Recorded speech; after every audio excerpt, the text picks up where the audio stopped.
trade, Andre? I didn't see your message, and also John messaged me saying, "Is this wing back still on?" And this was after it hardly it sort of played out. I've seen it late, but yeah, I still kept on. What I've done is I watched numbers with news, and news came out pretty mutual, really. So I was happy to keep it on. So going into that, I've just gone live now, guys. So yesterday's trade, this is what we had on yesterday when I left. Okay, we got tapped. You can see the 250 I took from, just so we're transparent. Also, the guys in the group. This is the whole of this week, basically. These are all the trades I've took this week. For the guys in my community, especially Andre, I showed them the trade itself. So 250, I've updated the logbook. And now I just want to quickly go over, I know we've just joined, welcome. But look at November. Look at that. Second and third trade. Look at the losses we took in November. We're now back to 1% for November. Okay, so we're now back up. This is what I'm saying. When you take losses, don't worry about it. We know we can bring it back and get back into profit. Okay, it's all about being profitable every month, even if it's by $50. Okay, if we can do that, it's going to instill so much belief in you. So that is the aim for this year for you. Okay. So yeah, it was an absolutely beautiful trade. Especially with that no bottom wick on the 30. So yeah, lovely. And that's all I gotta say about that. You got your apprentice with you today, Andre? Yep, you know it. Lovely, jubbly. I've put another EU trade on, guys. So I'm in on EU on this account. I've got a daily. This is a swing trade though. A daily entry, which is basically the weekly. So the weekly close back below this level again. Okay, back below this level again, and then I'm expecting this weekly top wick, tap this level, and then a flip to the downside. That's what I'm expecting this week. So I'm in again on EU. I'm still in on this original trade on my live account, but I won't show you my live account because that's personal. But I'm in on a second entry wing back sell from here, and you can see this trade, what's going on the MT4. That is that trade. So we're currently down $12. The only risk I've got on this is I've only got $250, so 0.5% risk on it. Okay, and it is a swing trade, so don't put this on unless you can hold trades overnight and over the weekend. Okay, lovely jubbly. Right. Anyway, so how did you get on yesterday, Andre? Yesterday was down. Okay. But it's no problem. I'm 1.something% away from passing verification on a second account. So is that where you get a payout? No, then I'll be funded on the second account. Oh, on the second one. Yeah. I thought you passed the other day. I did. This is another one. Oh. I passed phase one on one day with two accounts last week. You don't mess about, Andre, do you? Nah, I don't fuck about it anymore. I don't fuck about it anymore. I'm done fucking about it. Yeah, boy. That's what I like. I think you do get that stage where you're like, you know what? Fucking get me head down here and just fucking get amongst it. Right, should we do a top down on gold? I'll just mute here so you don't hear me. Yeah, no worries. Right, guys, welcome to the stream. If you're watching on TikTok, head over to YouTube. You just share on. Yeah. Head over to YouTube. Like and subscribe to the channel. You can see the charts I'm trading, and then you also make some money as well if you put the trades on as well with us. And if you're on YouTube, not that many people jump on YouTube. I need to work out some algorithms or something. See how you push their lives. Get rid of that. So we're in sells on Euro USD on a swing trade, so we'll leave that on. Stats so far: 31 wins, 4 break evens. I actually need to add a win because our trade ID yesterday won. 32 wins, 4 break evens, and 8 losses. And then obviously we've just gone over the logbook. So yeah, it's going pretty nice so far. Streaming. Let's do a top down on gold and see what we can grab today. So, monthly doesn't really give us much. Could you share the screen, mate? Yeah, sorry. Do you know what? It's normally Dan who reminds me. I always forget. I'll start calling you Dan. Dan shouts at me more aggressively though. That was quite polite how you said it. It's like, fucking share your screen now. You dickhead. Anyway, monthly, very, very bullish. Doesn't really give us much information. We've had no structure whatsoever formed. So we can't really take too much away from this monthly. And we've only got 3 days left of the monthly. Okay. So we disregard monthly. We go straight down to the weekly because this is the first higher time frame. What has give us some structure. And the structure we've got is this. So we're currently in between 4270 and 3989. That's the range we're in between, okay? Now, so if this is the range we're in, we know how price works. Where should we be heading? Well, I've been saying this for the last 2 weeks, okay? I've been saying this since we closed here. We should be coming up to fill the rest of the range, okay? We had a bullish close, and then we had a bearish close where we took the bottom wick. And you see the importance of these bottom wicks now. When there's no bottom wick, price tends to come back to tap it. And look what I've done there. Tap. Fantastic. Then we had a bearish close, which threw us off a bit. But we technically should be coming up to fill the range of 4270. Okay. Now, if we know that, all we've been waiting for really is a bullish daily. And that would mean the flip of the weekly. The weekly is now flipped to the upside. So could we see a straight push through to 4270? I can probably see that happening, yes. So that's probably what we're looking at today. Okay. Now if we go down to the daily, what's happened with the daily? Well, the daily, God, this is broke. I had a look last night and I thought if this gives us a bottom wick today, this morning, it'd be fantastic getting on the charts, but it hasn't. However, we had a minor range here, okay? This is a minor range. I mean, you could say there, my minor range is more like that. We then broke above, and then we had a bearish close. Now, this bearish close even respected this other minor range. So, what type of play of this is this? And I show this in my course, okay? My course shows that one of the setups we have is what we call a nest play. And that's exactly what's sort of happening here. So we had a bullish close, break above the range, and then we had a bearish close which failed to close below the range. And then what tends to happen with the next one, new candle opens up, gives you a bottom wick, and then we flip and we push through with that. That is a typical nest play move, and that's what we've had there. We didn't get much of a bottom wick though, but still we're looking at a nest play. The issue we've got with it, we've missed the move for the nest play on the daily. Okay, so then we've got to say, okay, well the daily's already done a decent push. Could we see the daily pushing further? What is going to tell us if the daily's going to push further? Previous data. All the answers are from previous data. So what has price done in the past? So we started here on this daily and this pushed to this level. We could say this one and then this one pushed to this level. So you've got two, this is the only ranges we've got to go, unfortunately. So if we look at these daily ranges, are we expecting this one daily to push straight through? Probably not, because price has never done that. But we can see this daily pushing up to at least the next zone, which is here. Because this one done it, and this one done it. Okay, so that's probably my target for today. So if we mark that up, let's get rid of this one now. Mark this up. This is our daily range, our target 4202.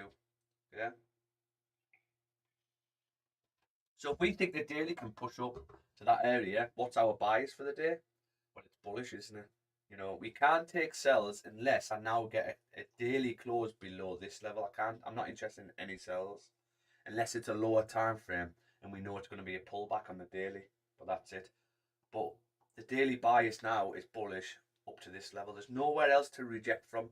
Price is never rejected from here, here, here. It's only ever rejected from here. It's only happened once. Okay, unless price creates new data, and then that can really fuck us over. Because that's the only way we get fucked over, really.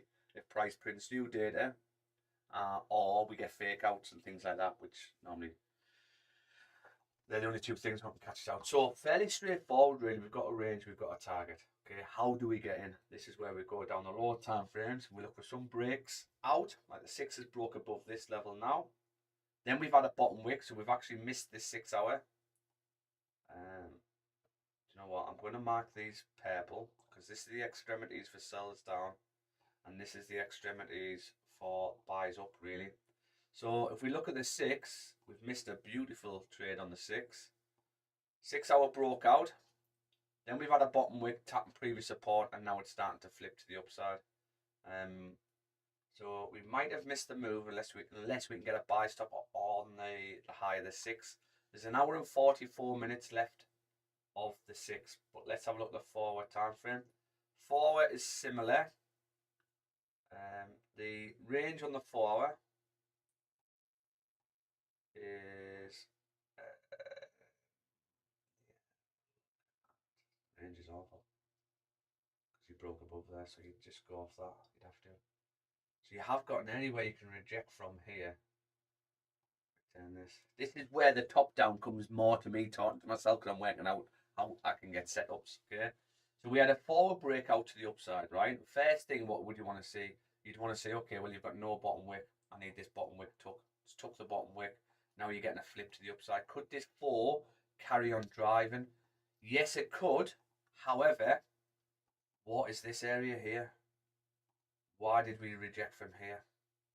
So that's what we've got to be mindful of. So if we mark this up, got a rejection there.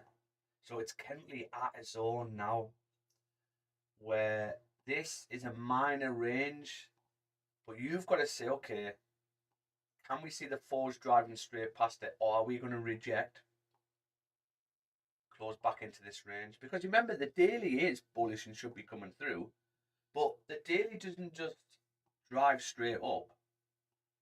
This daily is not just going to open up and just push up nicely for you. It's constantly moving up, down. You might even get a steeper bottom wick on the daily and then a flip to the upside. We've got 14 hours left of the day. This daily can still do anything, okay? So just because we've broke out straight away doesn't mean that that's the move. You could easily get a fake out back into the downside.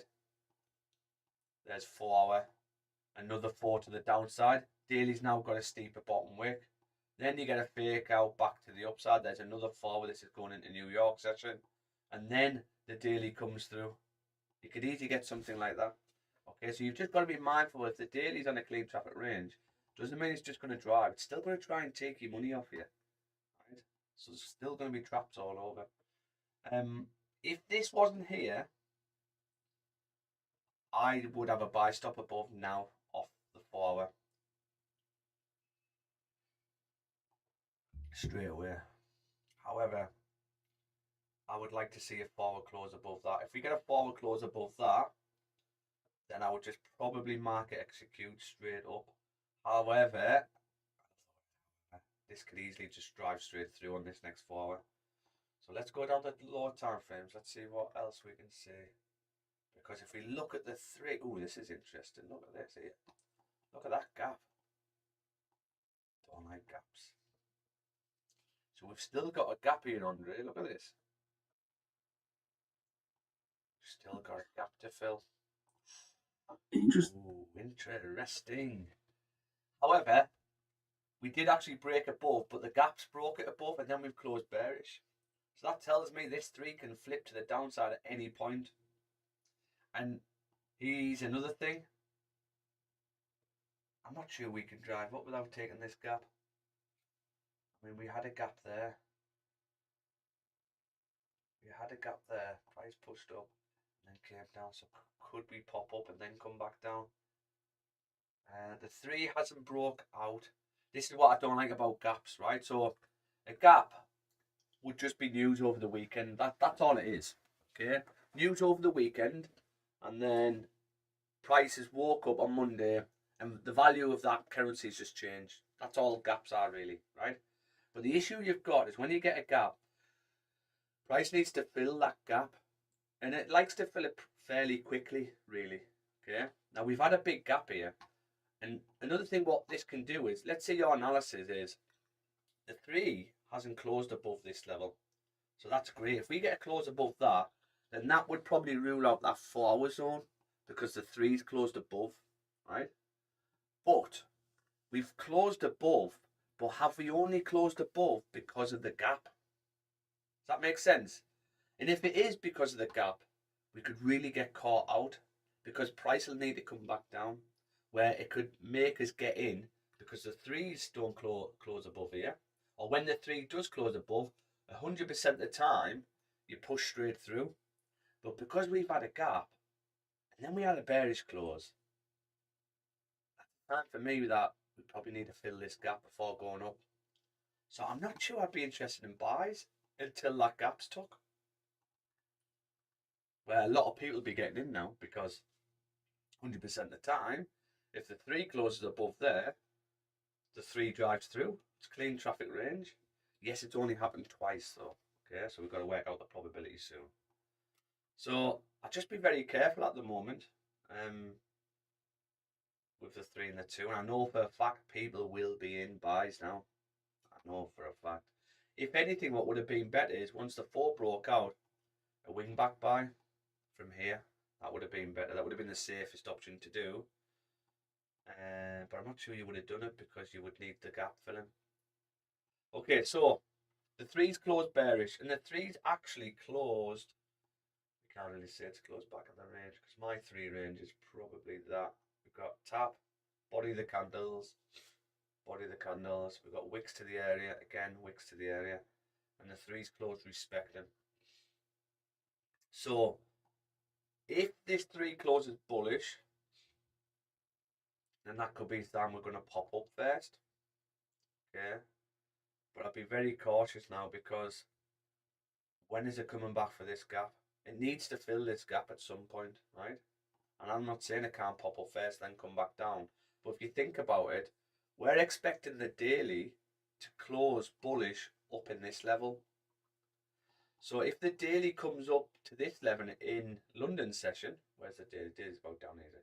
If the daily comes up in London session, fills the range already, and then it comes back down because there's a reason to come back down. We want it to push up and stay up here, maybe consolidate and then close. Okay, and we don't want it to come up and then have it to come back down for a reason, and then come back up. So yeah, I don't like that. That gap's really threw us off. So we might have to wait for the 3 close because currently this 3 can flip to the downside at any point. But let's have a look at the lower time frames. So we've got a 2 range here, which you close respecting. Did we close respecting on the 2? We did. We rejected, came back down. What is this 2 going to do? If this 2 closes respecting this level again, I would probably be interested in a sell and potentially a wing back sell from here, because this is where price that's why probably a wing back sell from here because this is where price rejects from. I reckon what we could see here, we could see a fake out happening here. So if the 2 closes above, or anywhere for that matter, could be anywhere above here, I'd be very careful. Even though we'd be interested in buys, I think we could get top wick and then we could get a fake out back in, and that'd be price coming back down for this. I would be all over buys now if that gap wasn't there. If that gap had been took, I'd probably be in for buys now. But that gap, I just know what price does.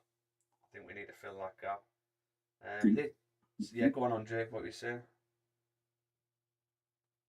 No, I've got a pending sell for 4178 in that area. 4178. So yeah, close to where you marked. Wing back sell. Yeah. Yeah. Even if you drive up, let's have a look when you drive up. Let's say we're wrong. Okay. So this is when I work out my wing backs, Andre. This is a good tip for you. It's hard to get out, right? Well, how would I get out if I'm wrong, or what would be the sign? So the only areas we've got is this. We've got this. Actually, we'll go from here. We've got this. So this one you wouldn't be able to get out, depending where your stops are, obviously. But if so, your stops would probably have to be above there, and you could take a second entry, come back down, and that would get you out. If you were putting stops that far, that is. You've got another area where you push through, and then look at the wicks. Look in detail on the wicks, right? So let me get rid of this. So if we took a wing back sell here, right? How far of a pullback do we get? Well, we only get here before pushing up. Okay. What if we took another entry here? That would make it greater. Stops above that level, because you tend to reject from here or here, and you can come back down to this. So if I zoom right in, if I'm wrong, how can I get out of this if I'm wrong? Well, your sign to get out could be maybe if the 2 closes above the entry. That, for me, is the first sign, okay, I probably need to get out. If the 2 closes above, you still pull back on the next one, you'd be out at break even, but that would be your first sign that you need to get out. And then also what you could do is on this side, look at the 2. So the 2 closed above. You didn't get much of a pullback to break even. So maybe you'd have to go, okay, well, if the 2 closes above here, I'm just out. I just close wherever it is. That could be. So you're always trying to think, how can I limit my risk? Yeah. And if you're going to do that, then you could probably have stops maybe. Where did I say that area was? Yeah, my stops is at 4188 currently. 4188. Yeah. So above. It's pretty tight, but maybe I do it a little bit longer. No, I think you're right, because the first time price you've only got 2 areas to go off. We've got to go off the first touches. This comes up to there. Only comes up to there. The other one doesn't come that high. The other one comes to here. So yeah, you're right with the stops. And if you break above that, you know you're just wrong, because 100% of the time you push past that, you carry on. So yeah, that's a good idea. But what I would do is, if the 2 closes above this, I would probably just close wherever. But yeah, I mean, that wing back, I like that wing back. It, as long as we still respect this level, it's the only way I would take it. If we keep respecting this level, I'll take this wing back. Yeah. All over it, Andre. All over it. All over it. So yeah, if the 2 close respect, I'll be in this wing back. To be honest, this wing back sell could be on now, but we never sort of reject from here, then come back up. We've never done it, so I'm not sure. Let's go down to the hourly. See what's happening on the hourly. Again, yeah, we've got a problem with support here. If the hour closes above, okay, if the hour closes above this level, and I get a steep bottom wick, we might get buy stops above, right? But we don't tend to just drive, we tend to really fuck about. Look at that. They're hourly candles. Imagine you getting in a trade here. Imagine the trauma you're going to go through with that. Are you driving or not? Just hurry up and drive. So I think we'd need a higher time frame, really. But at the moment, yeah, I think this wing back could be on, especially if this 1 hourly candle can come up and tap it. There's 30 minutes left of it. So I think currently I would take this wing back. Yes, so the London Open in progress now, so he's in another push, tap it, and then reverse. And like I say, wing back sell. Ideally, if this one can tap it, be even better. And the reason why I want this one to tap it, because that'll be a huge pushing candle. It'll be an abnormal 1 hour. So if this does tap it, if you look at the size of this candle compared to all the others, right? This is an abnormal candle. So you're probably going to tap, and then you're going to get a nice top wick, and then you're probably going to have to pull back, even if you want to drive. And that's our way to get out. So yeah, I like that, Andre. I do. I like it. For me to take buys above there, I think I'm going to need a higher time frame close above. Either a 4, not the 3s, because the threes can catch it out. So either a 3 or I would probably take a 2 if a 2 closes above. I don't think I'd take the hour. I think if the 2 closes above this level, I'll be interested for buys up. Okay, the buys up are fairly straightforward with the 2. 2 bottom wick, buy stop above, and we come up. 2, but you know the 2 can really push through. So let's do this, right? Let's do this. It's going to confuse people. Buys above 2 hour closure needed for buys above. We've got a wing back sell with stops here. I think you're spot on with the stops there, Andre. I think I'm happy with them as well. And we're looking at a wing back sell, which I'll currently take because I do believe we need to come and take this. It's just a case of when are we going to take it? That's it. When are we going to take it? How high are we going to push before taking it? That's the question, really. Yeah. So that's what I've got at the moment. Next question is we've sorted out buys up, and we've got a sell which is higher. What if price closes back below the list level? Could we look at some sells? Well, let's go to the 4 hour maybe, because if we look at this level, we can get rejection from here. And where do we reject to? Well, we reject all the way back down to this level, which we can do that off the daily, even though this is our extremities for the daily.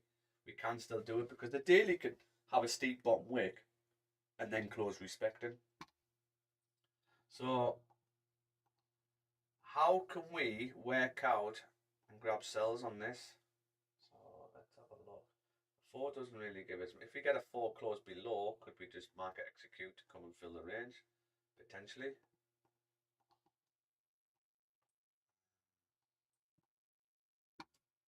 These do. So these rejected from here, and he actually came back down to this level. So that would probably be my extremities for sells.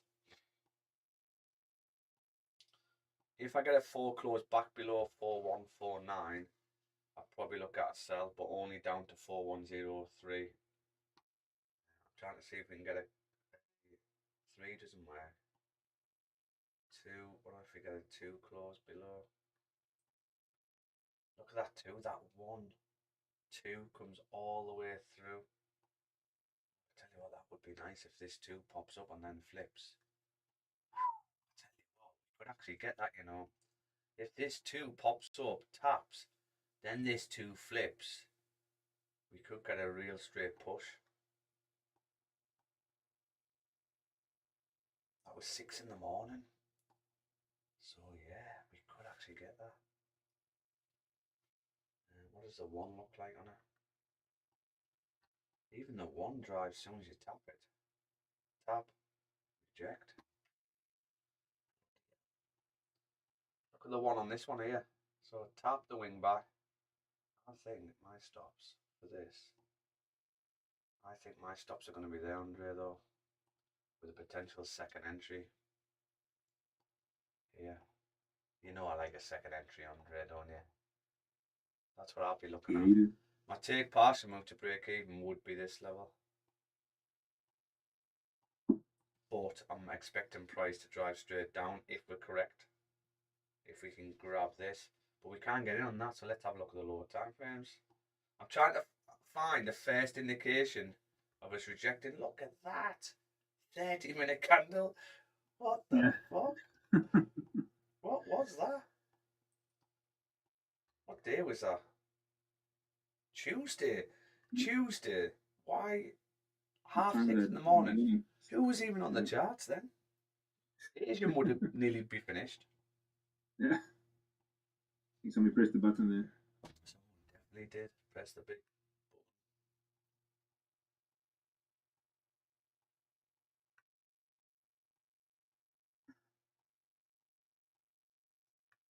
Oh, yeah. Look at that 5. That's disgusting. How would you get in on that? You just completely filled the range. Tell you what, this is what I'd be looking at for a full. Get rid of this.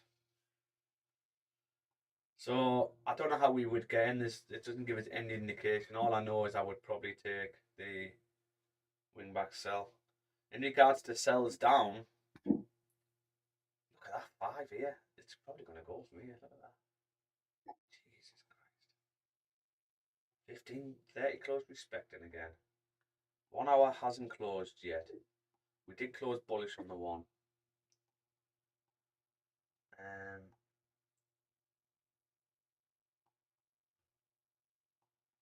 don't know what I would take for sells. So what I'm trying to work out is, what if we come down from here? How can we take sells in this area? That's what I'm looking at. If price does come down, could I take a 15 potentially? Get a 15 close below here. What happens to price? Well, if we look at the 15 close top wick, and then we come through. Let's move this up a tad to there. So 15 close, then we come through. These came back. These weren't really out of the area. This is the issue I've got. I mean, this would have been out as well. 15 close. I mean, you don't. It just drives through. At least you come through. And then can't really take that into consideration. I mean, we broke above. You could maybe, and then you broke back in. You could maybe do that. He's a 1, 15 straight through. Doesn't really give you a chance to get in. Difficult this, but what it's shown is we could really fly down. Okay, this is interesting. This only came to this level. So I'd need to go risk free around there if the 15 closes below.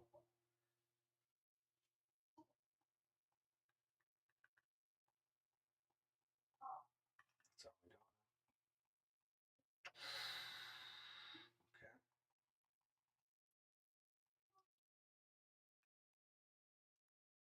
Interesting. Very interesting. I don't think we're going to push down though. I think we're going to have to tap this area. So yeah, this is all I've got at the moment, guys. I don't know whether I would take anything here, because the 15s tend to drive. If I do get that 15-minute close below, then we'll look more into it, see if we can get a steep top wick and then take it. But currently, I've got a wing back sell from 417906 with a potential second entry of 4186. Stops would only be 4192. If the 2 closes above this level, we'd look to manage risk and probably just get out of wherever we're at.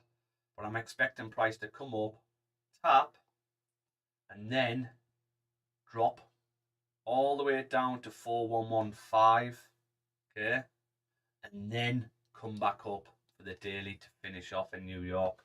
So I reckon in London we might be able to get maybe this move, this, and then this.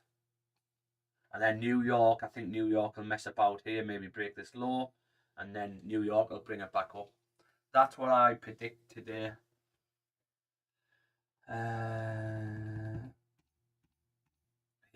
Yeah. That's all I've got on gold, guys, unfortunately. So I'm going to get this on the trade ideas. And then we'll do a top down on NAS. I'm never muted, am I? Am I muted? Oh, thank God for that.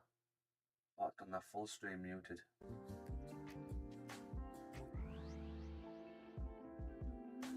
Yo, Chris, he's back. How you doing, mate?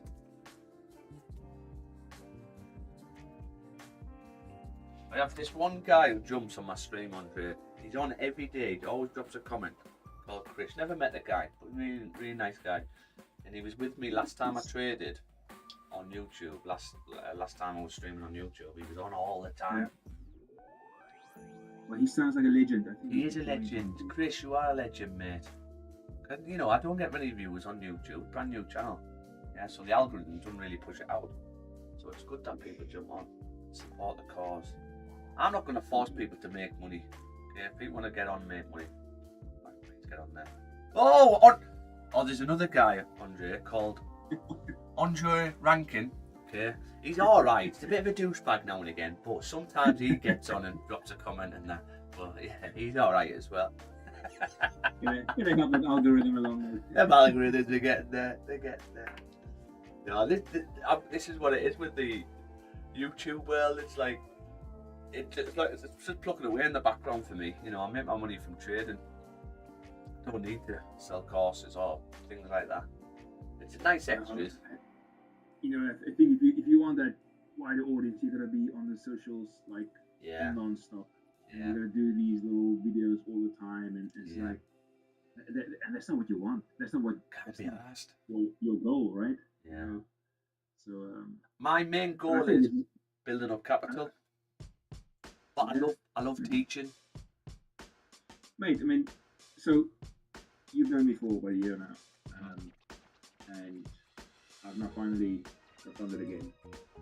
Using, and it's a mix up. It's a strategy where the ideas came from various people, right? So the base of this strategy that I use is from Vicky. But then Nella came and she found something that I kind of saw as well. Yeah. And then I took it, okay, cool, and I make it my own. But you know, that's why I enjoy listening to your streams, because it's all about the potential targets basically. You know, because I've got a set RR I go for, but then I look at, okay, what targets can I potentially extend to, or is it a good idea to take it today? You know, so that win back sell is based on this strategy. You know, there's an entry point for that strategy. So and it aligns kind of with what you saw as well. So it's all confluence, and you know. Yeah. And sometimes it goes against it, but I can see that my buy can play out while you're selling. Yeah. You know, for example, you know, because mine's maybe a lower time frame or something. So it's I think your way of doing top down is still actually fantastic, and I'm looking forward to having proper time to actually listen with full attention instead of looking to see what my little one is doing. Daddy daycare. Yeah. Daddy trade care. Daddy trade care. Okay.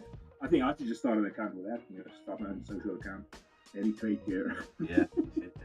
Yeah, but that's it with trading. It's like the thing is, there's a lot of because I've been through the YouTube. I think it's part of your journey in training. You flick through YouTube and you look for mentors and gurus, and you have a look at someone, and then you look at someone else and someone else. And the thing with it is, it's good, but what you need to do in the end, you think. I don't anymore. I don't need to, because it's just a distraction now. But you think traders, eventually, when you get in there, you don't need to flick and look at different stuff, because you get the point where you've got your tools from that person. You might take one thing from my streams, say, and then you go on someone else's and you take one thing from another stream. I don't know, like Tom the Trader. He's a good trader, really good trader. So you'll take something from him, and then you'll take something from someone else, and you'll put it all into your own. So look at Nate as well. Nate's smashing it, and he's sort of made his own as well, all from different things. You know, he's learned a few things from me. He's learned a few things from Sarah, Vicky, and things like that. So yeah, it's absolutely bang on. Trading is a weird world. It's just weird. I'm trying not to look at new streams, because you know it can just confuse you, especially if it's kind of very different from the way you currently trade. And you see it, look at the results, and you know, and I guess that was my problem in the beginning. You know, you've got the shiny object syndrome. Yeah. You know, and to be fair, I think you need to go through that. I think you need to jump out and see all the different styles and everything. And you know, do you like the swing trading? You know, all those different things. You do. Yeah, I thought it's so true what you say. You find a little bit from everybody, and then you make it your own. You're right. Absolutely right. Oh, listen. Drop there. I know, huge drop. I just hope we don't drop too far.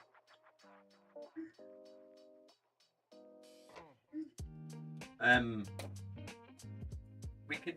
What it is, when you push it to these levels, you can then get a huge drop, but it's only happened once really from this level. But do we need to have that drop? Like, here's the thing. What I would prefer if we come down now, I don't think I would take any sells unless it was this wing back, right? But if we come down now and this three flips, for example, and takes this area, what I would be interested in doing is, let's say we get an hour close below this level, and then we get an hour close back above. Then I would probably take that to come up. But here's the next thing. Then your target is slightly different, because would this wing back still be on? Well, probably not at that point.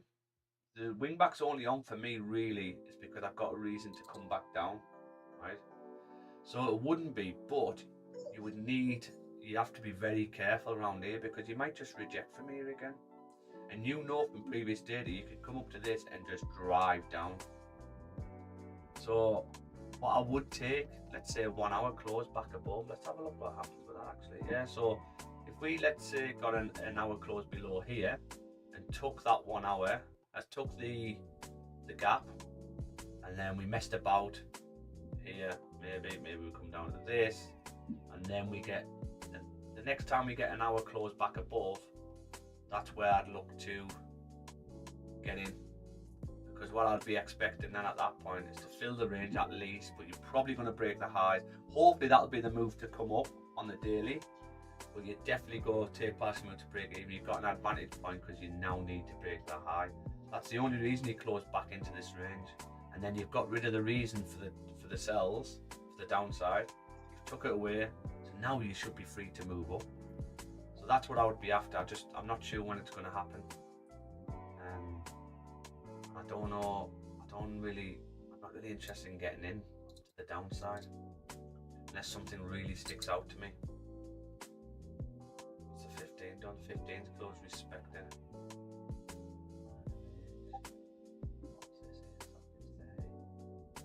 Look at the 2 now. This 15's going to flip back up. Or is it? 3 could flip. The 4 could flip to the upside. You technically haven't filled the range. Well, that's the next range of the 4. We haven't actually filled it. So this 4 could flip to the upside still. There's an hour and 12 minutes left of it. So if we're going to get that flip to the upside, we had a 1 hour bullish close. There's 2 hours left of the 4. What would this one look like? If this one closes bearish, does that mean then we're going to get a top wick and then come down, or are we going to do that? And this is just a dupers. Bottom wick.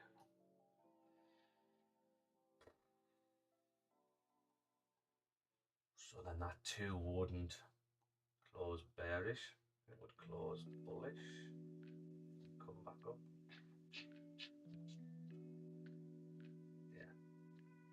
Just be a bit careful at the moment. Yeah, that's what I've got. Right, let me quickly get this on the trader. I'm gonna mark up this gap, guys, right?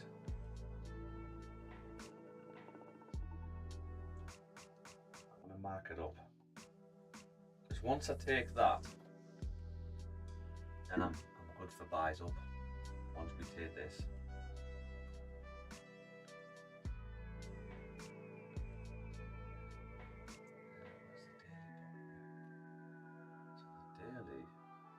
This is what I'm saying. So this is why my target would be here. That's what it does over the other area, because we can actually see like I said at the top down, the daily can still do anything. That would make sense with the daily coming down, testing the previous wick, and then flipping back to the upside. If we do come down, we take a wing back buy, daily up, back down, create that bottom wick, and then come back up to fill the rest of the range.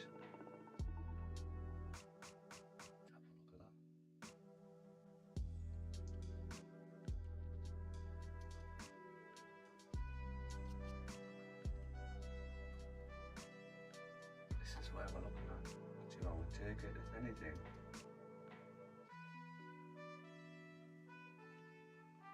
Anything for a wing back buy, I would be looking at maybe this zone.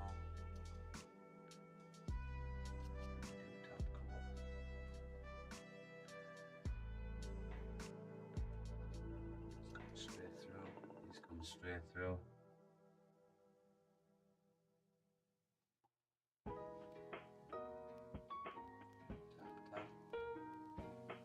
Yeah, we might have a potential win back by there. Stops the downside to it is you can actually fly straight through. So do we have tight stops? And if we just come through, we come through, we're just wrong. But it is an area we can reject from. The thing with stops would need to be below this for me. So my stops would have to be there. But your target's right up, really. Your daily target's here, but your weekly target's there. So that's something we could look at. This is the same area as yesterday. It is, isn't it?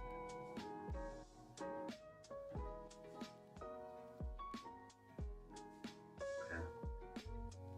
I'm gonna leave that marked up. See what price does. It's my little gap area. I need taken. Oh, looking at buys. Right, let me quickly get this on the trade ideas, and then for the win back sell. So second entry, sell if you want that.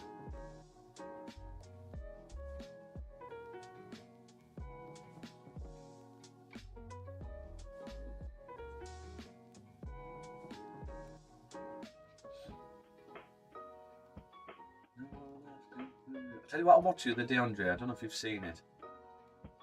Have you seen The Greatest Showman? Oh yeah. I've never seen it. Right, and do you know what? I thought this is going to be crap. Right, and you know what? It was fantastic. I love a good musical, mate. I absolutely loved it. I thought it was great. I want to watch it again. Yeah, I like a good musical, like. Yeah. 417. Oh. Have you ever watched Moulin Rouge? No, I haven't watched that one. Is it good? I might have to. Yeah, I love it. Is that the one where they're in all the little skimpy outfits and that?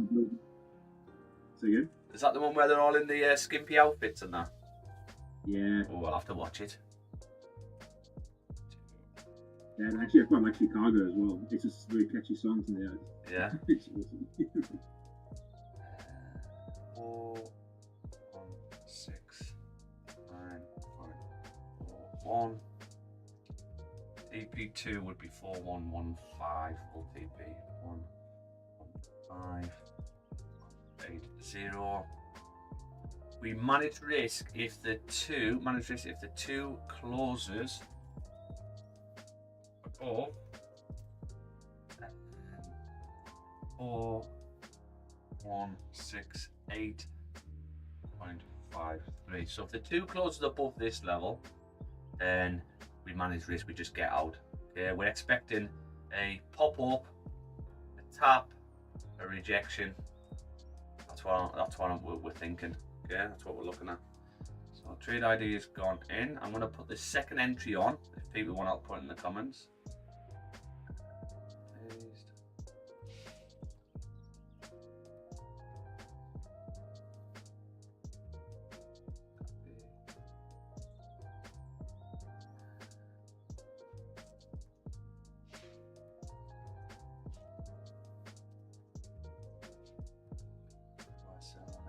This would just simply be a 418660. Stops would be the same. I always put, so if I take a second entry, right, I normally put, so let's say price pops up, taps straight through to our straight through to our second entry. What I normally do is a TP break even at the first entry, because what it does, it makes you think, okay, do I close the second entry because I've just got a better entry now, and the risk, because I'm using the same lot, that you might be risking 0.5% on this first trade, but now your risk is massively reduced. You've got a better entry and you're in the trade. It's the same idea. So this is where, if you take partial move to break even on the second trade, right, it gives you an extra chance to get out if we're wrong. because you only need a pullback to your sweet spot and you can get out of both trades. If the two closes above there, we're adding more protection to the full trade. So that's what I like to do, depending on obviously the situation. Even if the two close above, do we need a pullback to this? If so, then you could just obviously, you know, take partial move to break even on the original one. But I do like a second entry because you might think that it's actually putting more risk on the table, but to be honest with you, if he who dares wins, think about it. Putting that other trade on, you've now got more protection, even though you're risking more, because now you only need a little pullback and you can get out of both trades at break even. Do you know what I mean? And I know it's hard for people because probably every person I've done private sessions with has said the same. They don't like putting a second trade on because they feel that when price is powering up, you take a sell and all of a sudden you're powering towards stop loss. They don't want to take another trade because it's more money they're going to lose. But then they don't take the trade and they see someone like me getting the trade and all I need is a little pullback and I'm out at break even. They're like, oh, well, I can't close out. I'm still in drawdown, and then price carries on and stops them out. I'm out at break even and they took a full loss. You know what I mean? One of the main ingredients to trading is feelers. You've got to be feelers and no emotion. Don't be scared. Do what price is telling you. No idea.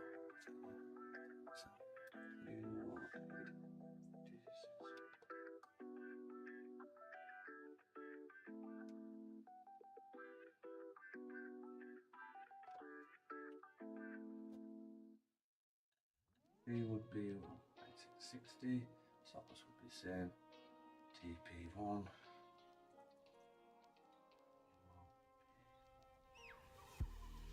706. Okay, there's my trade IDs in. Let's get this set up now.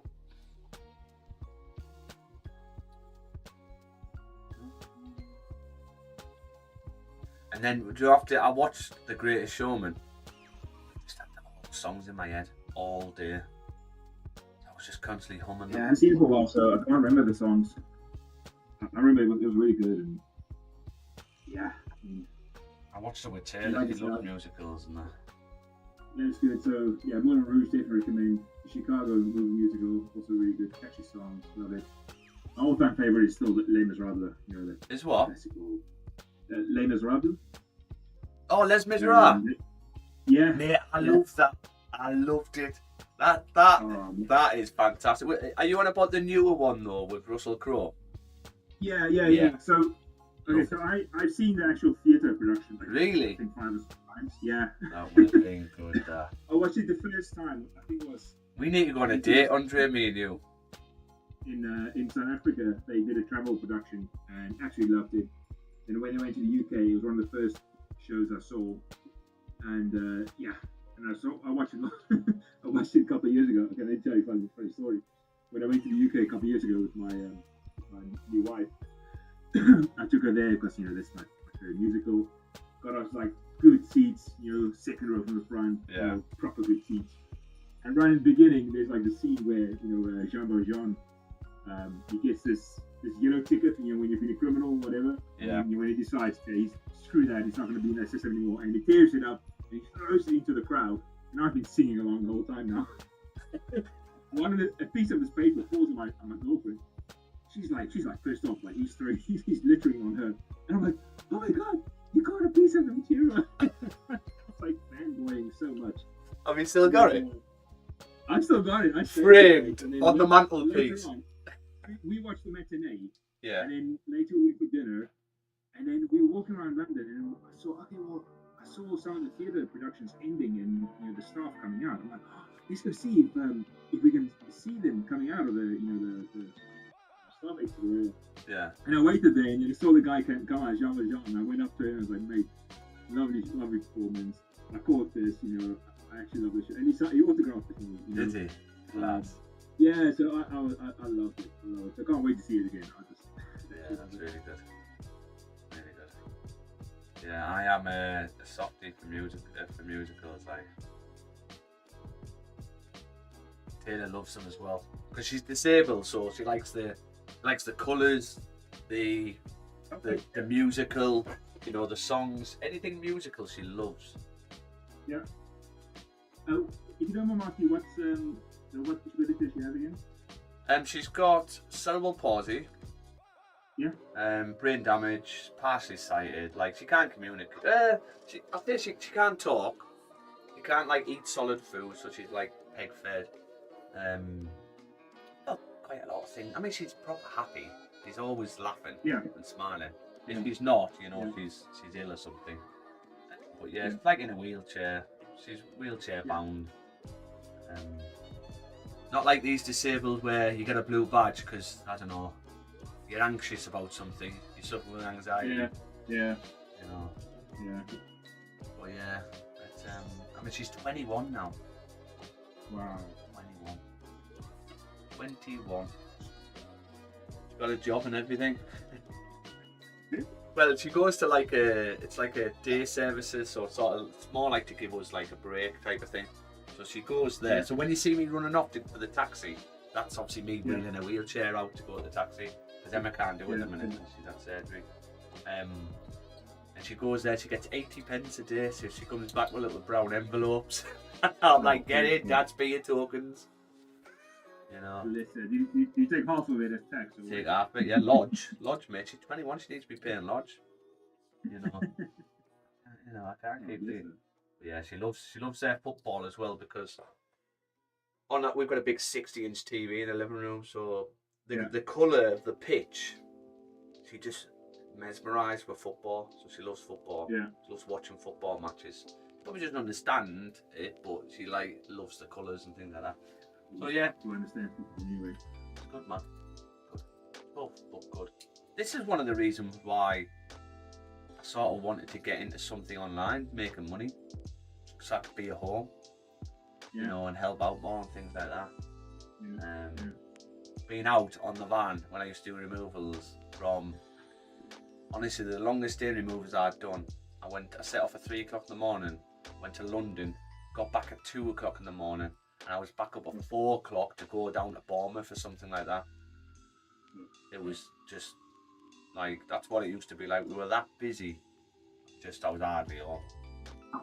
So, yeah, Forex has massively helped us to be home more. Yeah, it's definitely potential there. Yeah. Good morning, Max. How you doing, buddy? Good to see you again. Thanks for jumping on. Whoa. Can we pop up here, Andre, and not mess about all day? I've got a ladies football game today. We are playing Salford. I think. At home, which is nice. No more travelling. We went to Liverpool last week. Played Liverpool last week. Beat them 1-0 in the 87th minute. I mean, we were by far the better team. We just couldn't put our chances away.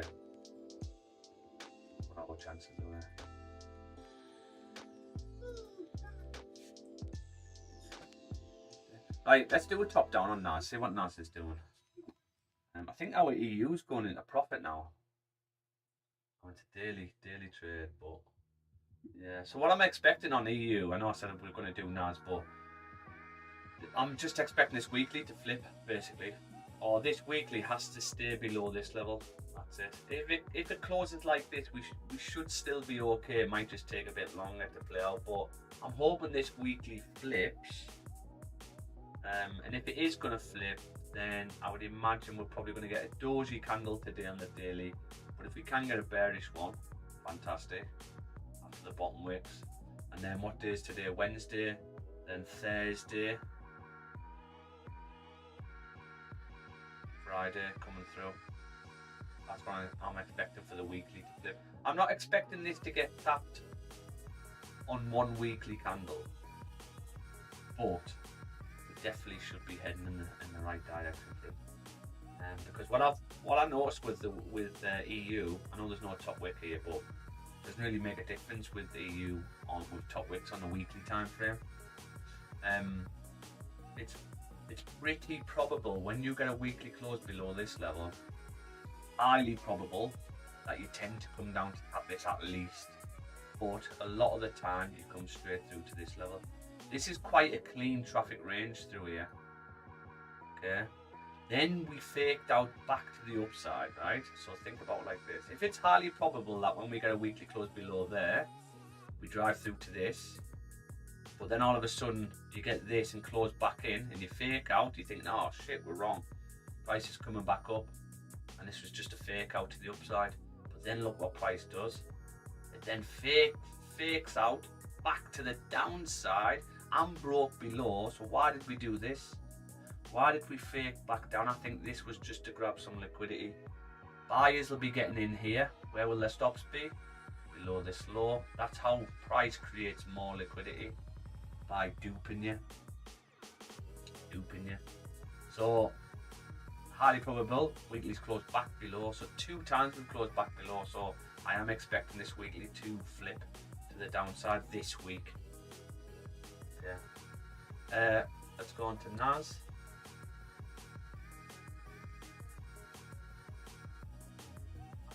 Zone, didn't I, marked up off the daily? Yeah, I did. So monthly doesn't give us much really again, guys. Right, we haven't closed. We're looking to close bearish. There's 3 days left. So hopefully we can get a bearish close, and straight away that will then create some structure up there. But we haven't had that yet. So the monthly can still do anything. The weekly closed heavily bearish, right?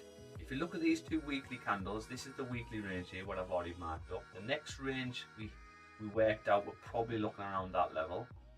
So this is the range we're in now, technically, on the weekly. So therefore, where should we be going? Well, technically, the previous week it was here. This weekly should flip to come and fill the rest of the range, okay? Unless this is a fake out to the downside, creating liquidity, because everyone will be selling. Where will their stops be? Above here. That's how price creates liquidity. Yeah. And then what happens? The first sign of price changing. Fake out back into the area, which we could get this week. If we get that fake out, then I'd be interested in buys up bottom wick to flip to come and fill at least the rest of this range, but probably breaking the highs. I can't really take buys up unless I get a weekly close above, because at this moment, this weekly can flip to the downside at any point. Now, if it does flip to the downside, could we not just get sell stops on underneath now to come and fill the rest of the range? Potentially, but if this weekly is going to flip, what is the first sign of it flipping? Well, what I think it would probably do, we zoom in. If I was them and want to take your money off you, I would probably have daily candles. Let's say, that's Monday. This is, what day am I on? Tuesday, Wednesday, aren't we? There's Tuesday. Yeah. There's, I would probably fake out above on a daily range. So let's say there's a daily range here as well. I would fake out to the upside. So I'd break into that area, get more buyers in. Then I would drop it, and I would fake out. There's Thursday, there's Friday. That's what I would do on the dailies. Okay, so knowing this, what's our first indication? Well, the fake out here, this fake out. If we get a daily close back below that range after a fake out, could we wait for a top wick? Let me do it. Could we wait for a top wick on this candle? As price opens up, top wick, the daily's closed back below, sell stop underneath, and then we start coming through. So that's what I would probably want to see. So if we go down the daily time frame and we work out the zones on the daily, so we've got a daily range here, what we marked up yesterday, and then the next daily range is, I would probably say this level here. That's your next zone. So do we need to fill that range first? And then we get a close back in. If we get a daily close back below 24.88, I'll be in for sells. I'll be interested for sells. Okay. And then your take partial would be this level. This is where I'd go risk free, because once you have a daily close below, you push through, you tap, then you reject. Okay, so that's a first time rejection. And these ones didn't work, but we're coming up, so we've got to disregard this level, disregard that. This daily close respected and carried on up, so we would really need the daily close below. But yeah, I mean, this daily might do it because we technically had the fake out here. We've had a breakout, sorry, not a fake out. There's the breakout, this candle here. There's the breakout. Yeah, we've now tapped the top of the range. We've filled the range on the lower time frames. Got no bottom wick. Could we see this daily flipping back into this range? And if we get this daily tonight back into this range, then tomorrow we should be on for sells. I would then want a top wick, not much of a top wick. Top wick, tap previous support, and then we could have a sell stop underneath. Off the daily, you should come through to here, take partial move to break even. That would be Wednesday, this would be Thursday, and then we've still got Friday to push, break the lows. Yeah, that's what I would be interested on, Naz. At the moment, I can't take buys up unless the weekly close is bullish. So let's mount this up for let's add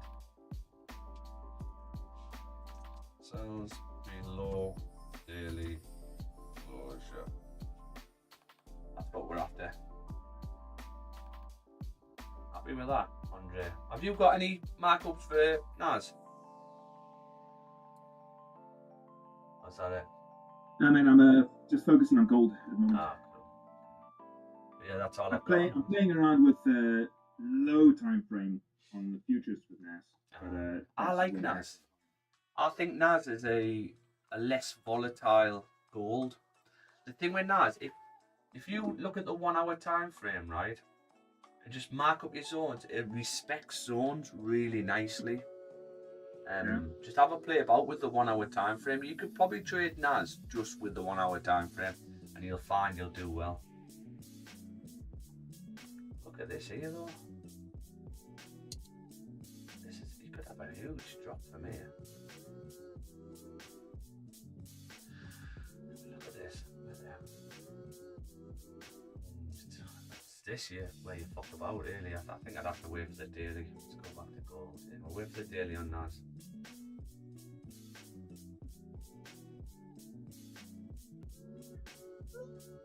Oh yeah. Oh yeah. 1 hour closed bullish. 2 hours not closed yet, but the 1 hour did close bullish. Can we see a flip on this one to come up? I don't know how long it's going to take to get up here. This is the thing. This is the only thing I've got going on, really, guys. I'm going to go and make another brew. Good idea. Yeah. Make a brew.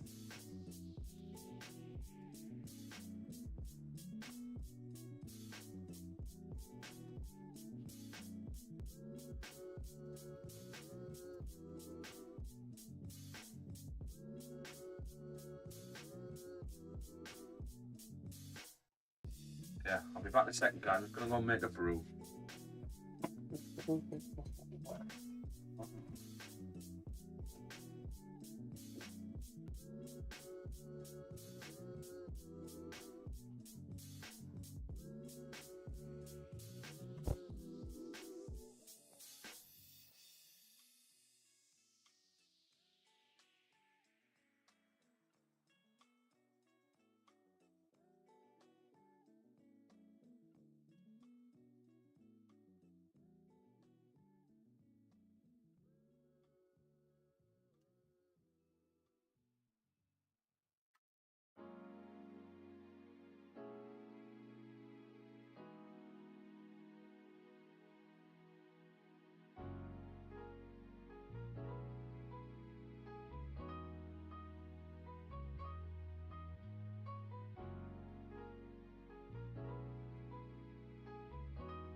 Eating on. Right.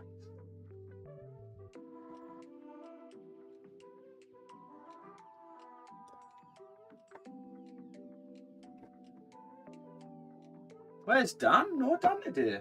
Message him. It's only on Thursdays, though, right? Normally. That's it. Oh shit, yeah, it's Wednesday. I'm losing track of the day.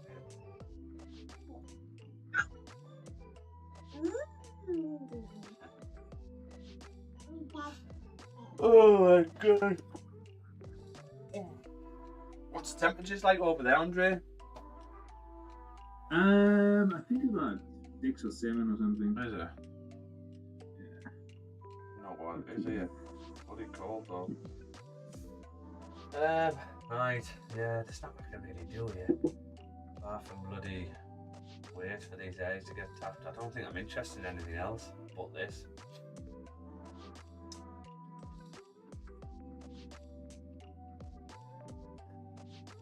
Logbook. Back to 1%. We've done really well this month considering. Think about your psychology when you take 2 losses. This was rare for me, this, to take 1 loss on one day and then take another loss the next day. I can't remember the last time I've done that.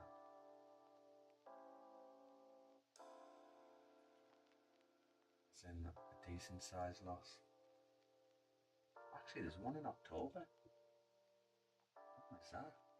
$200, 16 and $1,780. Interesting. So that's been the biggest loss so far on stream. $713. 18.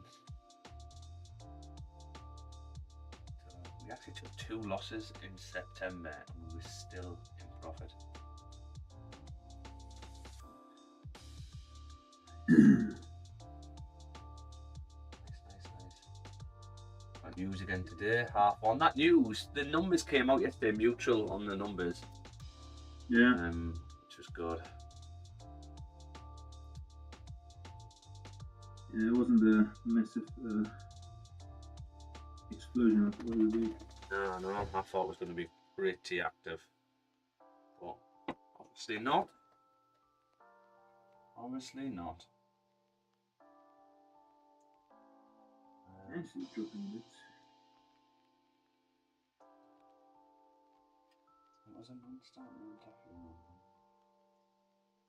I just almost made a big fuck up on my futures Oh, really? account.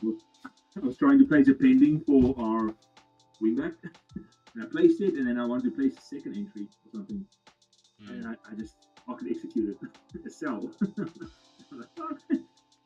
And but luckily I got out in like $2 profit or something. So. Yeah. With the futures, you can't take parcel, can you? You can, so, but you need to then have trade with multiple contracts. That's it, and yeah. You just close. Yeah. Don't you sell or something? You sell a contract, You don't sell. You sell, yes, sell or buy, whichever direction you're going. Yeah. But the issue I had with it, this is another issue. I can't believe I forgot about it. You know, I like a second entry, but I like the second entry with the same lot, so same risk. Yeah. And I don't think you can do that, can you? That's why I'm still getting used to it and playing around with it and stuff. So it's a different way. Yeah. To get to trade and stuff. So. But everyone's going on to futures. Yeah. What you see, everyone is moving on to futures. And we have these smaller kind of stops-ish, because there's no spread. It's just on the dot, it executes. Yeah. I mean, I had a demo. I smashed that demo account. Well, the whole thing was like, well, how do I get this onto live streaming? Yeah. And then I need to be able to put a second entry on with the same risk as the first. I suppose couldn't you just adjust your stops? Yes. Yeah, you can still drag your stops where it needs to be and stuff. But yeah, for me, it's getting used to the contracts and how. Yeah. It's your one purpose run. There's so many contracts. Then you trade the micros, which gives you then more contracts. Yeah. I'll have to have a look. Again.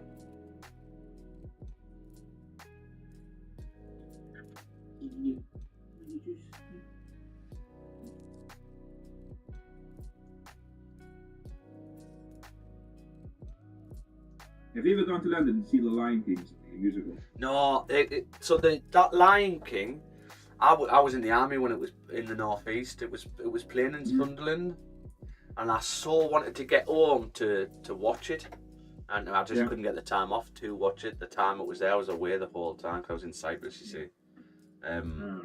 But yeah, I really wanted to watch it. Is it good? Yeah, it's really. And I love the Lion King. It's so expensive now, though. The theatre ticket is ridiculous. What we talking? Because I looked at it before when we were going to London, and it was way too much. So I ended up taking the kids we watched Wicked. Oh yeah. They've got a really good deal, mate. Is that Wizard of Oz? Wicked. If you're ever gonna go to London, then the week before you go, then you look for tickets on. It's a certain day. They release the front row for the whole week for like £20 a seat or something. And normally you pay what, 150, 180 for those front row tickets. So yeah. It's Wicked. Isn't it Wizard of Oz spin-off? Yeah. It's about the two, like the witches in there, the Wicked Witch of the East, and then she has a good counterpart, whatever. It's not my favorite musical, but you know, for that money, it's still a good production. Yeah, I've not seen the movie. I don't know if I want to. You know, I'm not into. You know what it is? You know what puts me off, Andre? Right? I might offend people. It's as soon as I start seeing woke shit in a movie, it really puts me off. Like where there's like woke shit, this wokeness with it, and I just think, gotcha, yeah. Yeah, and for me, it just looks like it's woke is out. Yeah, you know, I watched the live action Snow White the other day. Yeah. I was like, okay, cool. I will give it a go. I've heard people are all bitching about it. Oh, she's not white, whatever. And I was like, fine. You know, I'm not gonna let it bother me. Yeah. And it did bother me. And it's just because in all the stories, I know it's a fairy tale, but it's always the skin is as white as snow. Yeah. You know. And but actually it wasn't a good movie, so I haven't finished it. It wasn't good at all. So, and it wasn't just that I think the casting wasn't done right. It just wasn't good. Yeah, and this is the thing. Like I'm not racist or nothing. For me, racism is if you think it's racist or could be racist, then you are the racist. But for me, so like Snow White, yeah, skin is white as snow. Like she's a white person. The whole story is around a white person. Why? For them to think, okay, we need to have a black person, otherwise we're not racist. For me, you are being racist by thinking that that's what we need. Do you know what I mean? And it's just the woke shit pisses me off. The same with the Rings of Power. I love Lord of the Rings. Right? And I watched I don't know if you've seen the Rings of Power. No. Well, the main character is a female. She's a star. She's an elf. And there's a scene where she comes back home, sort of bit of a respite. R&R after battling, looking for Sauron. She comes back home, and then she meets up with her girlfriend. One scene, and she makes love with her girlfriend in this one scene. But that girlfriend is not in the stories. She's not in any of the plots or anything, right? She just randomly comes in, starts kissing her, things like that, and then she disappears. You don't see her again. And that made me think, well, what was the point in putting that scene in? Why would you need? It's like they've got a list they've got to tick off. Okay, we've got to look after the LGBTQ and all that community. Let's put a lesbian in there. She's a lesbian. Okay, tick, done. Yeah. And that just put me off straight away. Same as the hobbits. There was loads of coloured hobbits. Hobbits weren't coloured. Even in the books, they were not coloured. They were all white. Like, why do we need to do that? Do you know what I mean? And it just... The wokeness of it... I mean, I did watch it all because I really enjoyed it. But the wokeness nearly put me off. Yeah. It's just... I think... Just fucking hell. Let's get a grip. Let's get a fucking grip of this country. Let's teach our kids to take... Let's teach our kids to be tougher and be able to handle abuse. Verbal abuse, I mean. Like, we're just too busy creating safe spaces for people. Like, fucking hell, let's get a grip, man. Yeah. God, anyway. I think Ricky Gervais put it quite well. He said, how arrogant do you have to be that you can go through life not getting offended by something? Yeah. That you shouldn't get offended by something. It's like, he said it's fine to get offended. But, how to say, it's not, that thing is not offensive. You find it offensive. So that's you. Yeah. So, it's not, that's offensive. No. I find it offensive because of the way I think and the way my upbringing is or whatever. And that's fine. We can't just all live in a society where everything is just going to please everybody. Yeah. But you need inclusion, but I think it goes too far sometimes when they really try to, really make everything available for everybody. Yeah. It's yeah, absolutely right. There's high rocks that I do, then people should be able to do this and this. Okay, well, yeah, they should be able to walk the whole thing, and some of these stations need to be easier. It's like, well, that's not the whole point. Is that it is fucking hard. The whole point is the thing is hard to do. And for me, as a I don't know, a lot of people don't agree with this, but as a runner, I was always proud of when I did the marathon. I did 3 marathons. I was super proud, and I ran almost the whole way. But then you got people that walk the whole marathon. And then okay, and maybe for them that's hard, because they can't really walk maybe. But then people think it's okay just to I'm going to enter the marathon and I'm just going to walk the whole thing. Yeah. No, and then tell people they've done the marathon. You train 4 months. You train through the sucky winter period. You get up shit o'clock. Your Sundays are taken up with a 3-4 hour run. That's all part of it. Yeah. But fine, if the guy girl that walks the whole thing, if they also had to train 4 months to walk the whole thing, then awesome. Yeah. Right? Because then for them that's an achievement because they used to sit on the sofa. Yeah. Then I'm all for it. But just to show up and I'm gonna run, I'm gonna walk most of the thing. No, then it's not a challenge. Yeah.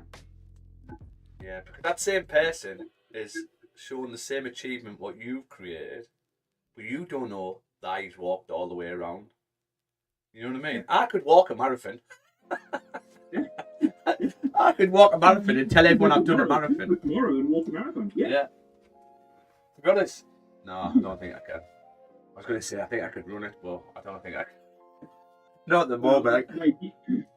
It's a different beast, Yeah. I was meant to do one this year in Copenhagen. Yeah. I started training, but life just got in the way, and I got to a point. So I could run a half marathon like fairly easy and just over 2 hours or something. Yeah. No problem. But then going further than that, then I did a training run. I ran 25k. I came home and I was gone. I was dead, and this was 6 weeks before the race.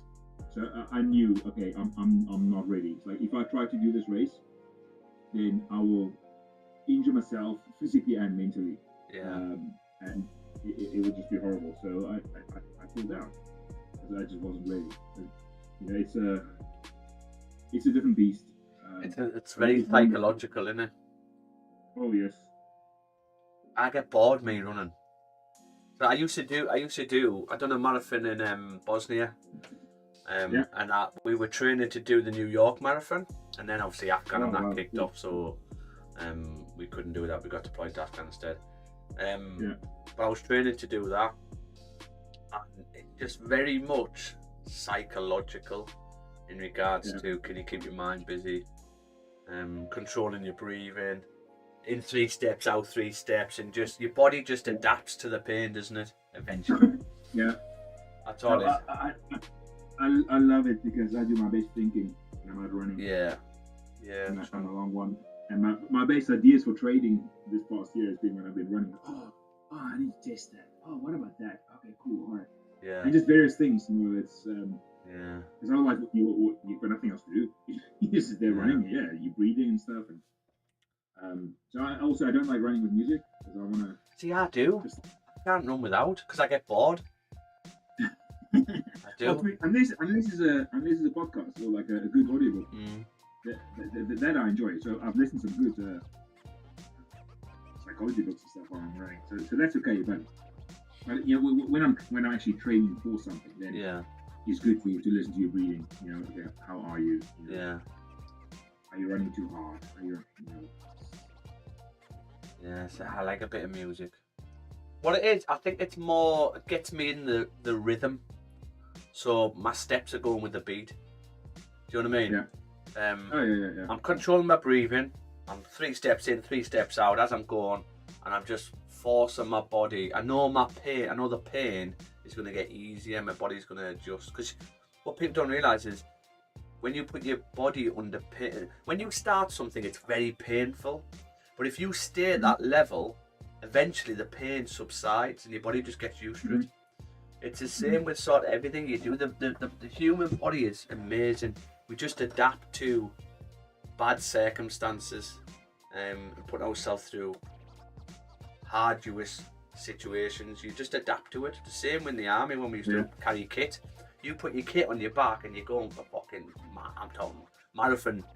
You're doing marathons every day with kit on. You're not sprinting, but you're tabbing. First few miles are a killer. By the end of it, you could probably go for another couple of miles just because your body's so used to it at that point. So your body does adapt, but I've told you before, my issue with it now is I have to have, in order to go to the gym and things, I've got to have a goal. So I'd have to like book onto a marathon, or I'd have to book onto a Tough Mudder, or something like that for me to think, okay, well, I've got to have a reason to sort of get physically fit now, because the army sort of ruins it for you. You put your body through so much pain, where when you leave, you're like, you know what, rest, man. I need to give my body a break. Like you could retire straight away because your body's like. How long's the rest been now? You're a cheeky bugger, you Andre. You're a cheeky bugger. But to be honest with you, I've been out now, so I've been out over 10 years. Yeah. Yeah, over 10 years. But I was playing football until I broke my leg. That's when my fitness is. But what it is another thing, right? And you might disagree here, but I think we all have a default setting, is in our body shape, right? I think we have a default setting, right? So I'm this shape now, right? And I don't do much fitness. Okay, and I'll always just stay there. I'll just stay this shape, really. I could eat. I'm just going to interrupt you. I'm just going to put my little one. Yeah, no worries, mate. She's super tired. Yeah, no worries, mate. Yeah, no worries. Welcome, guys. If you're watching on YouTube, subscribe to the channel to be in the chance to win an instant funded account. That's what we're giving once we hit 100 subscribers. Brand new channel. We're waiting for gold to push to 4179, where we're looking at sells. Or if we get a 2-hour closure above 4168, then we're looking at buys. That's all we've got at the moment. Every trade, I don't do this enough, but every trade, nothing comes on this logbook. This is based off a 50k account, staying on the prop firm rules. If you took every trade of us on stream, it'd be up 1% in September, up over 3% in October, and up 1% for November so far. Nothing comes on here unless it's been took on stream and has its own YouTube link. Okay, so every trade is tracked, monitored on here. So we're doing pretty good. We trade gold, NAS, and EU. We currently have a swing trade on EU.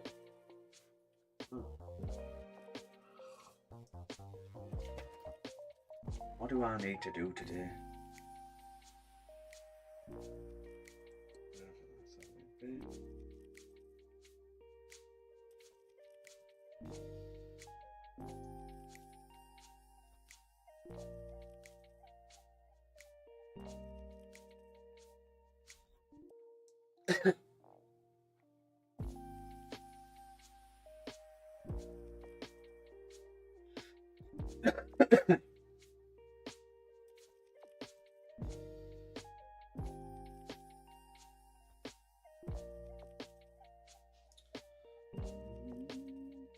Month him on the gun. Okay, these types of games.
Hardly moving here, like. We're not moving.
Ah, right, guys, well, I might as well do some admin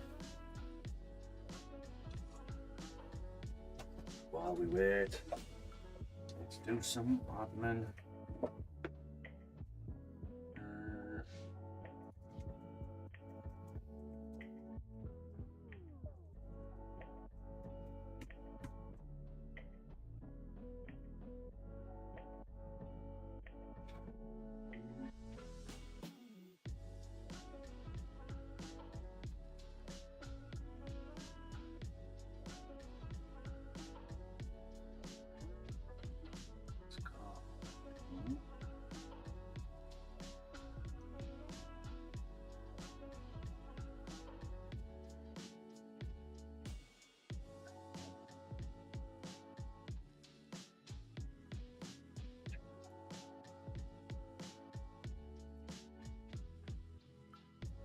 my tunes on, guys, for you, yeah?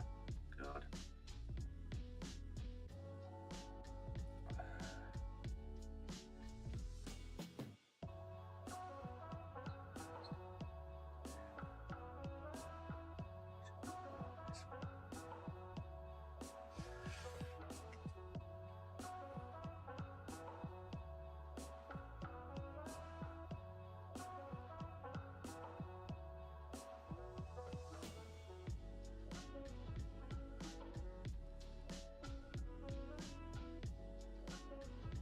I made my computer explode here.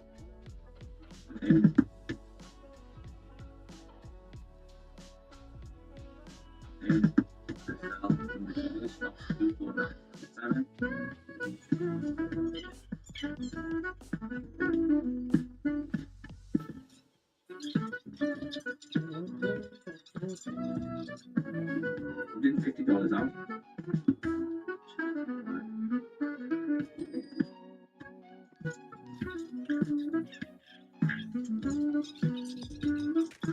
Rate this high. I'll let the sell stop move for 50.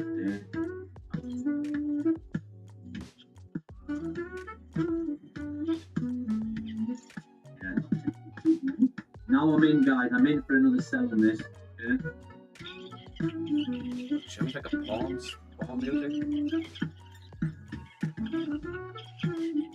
Right, guys, I'm closing out my first trade. I am done. I'm closing out 4 trades. What are you closing? No, I was just, I've done a video. Oh. Do you think I was in there? What did I miss? No, I was just watching the video. I'm just doing some admin, mate, because I've got no else. Cool, man. I've got no else going on apart from this. So I'm just scheduling some posts. And this one was just 2 trades in one. Do you want to see it? Will I show you it? Let's have a look. See if I can find it. Yeah. I don't know if it'll actually pick it up because. Let's have a look.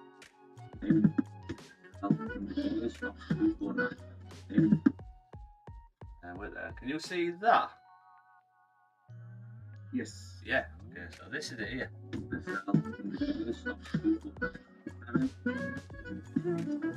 With a little crow at the top. Not really a crow. $150 out. What a nice day. This is a lovely trade, this.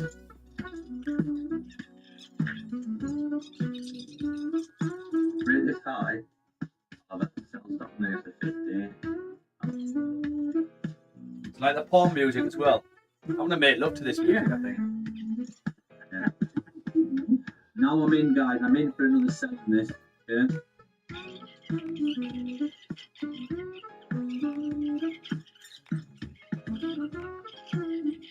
Right, guys, I'm closing out my first trade. I am done. I'm closing out 4 trades.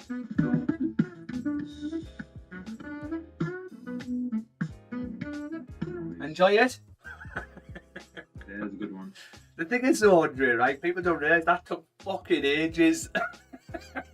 Yeah. And it's basic editing. Yeah, I'm just not interested. But I know it's got to be done. So it is what it is. But yeah, I'm just going to schedule some posts, really. Yeah, cool, man. I'll be in the background. I wish I could put my own The other tunes one's on. taking it early. Yeah. You what? I wish I could put my own tunes on. When I used to trade on just Discord, I'd have my tunes on me. Bit about Bob Marley, bit of Meat Loaf. You know how it is, Andre. You know how it is.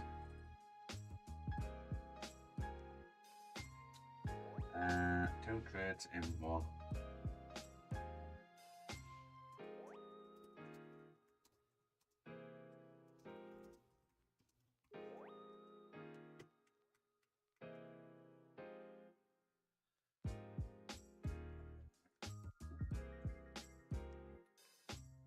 I bought AI is mental at the moment.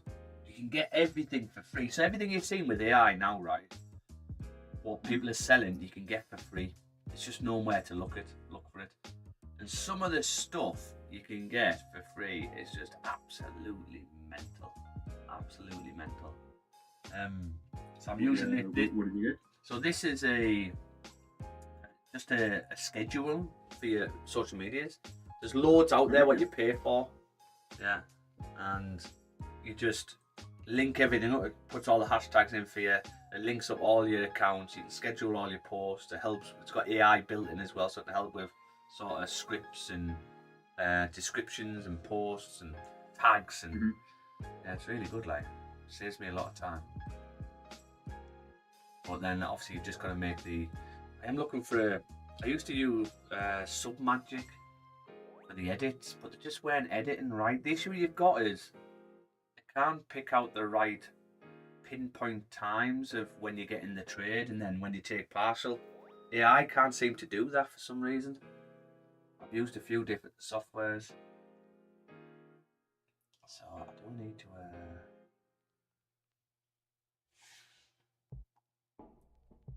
Get that done.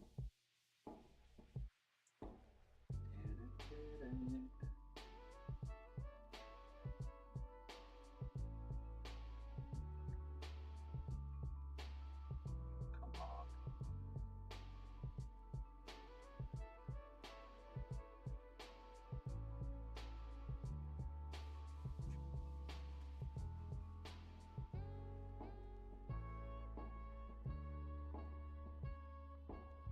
This is how we do it, do it.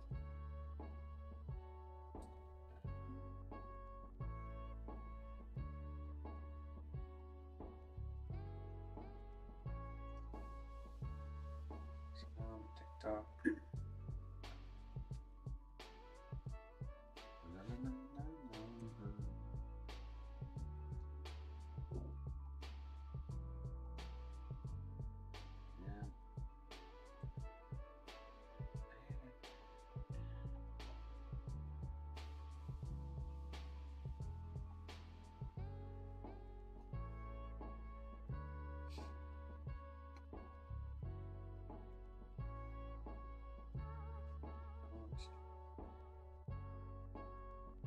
Come on, Gold, get up there, man.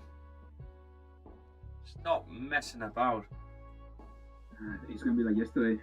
He just pissed about after the morning session a bit. Yeah.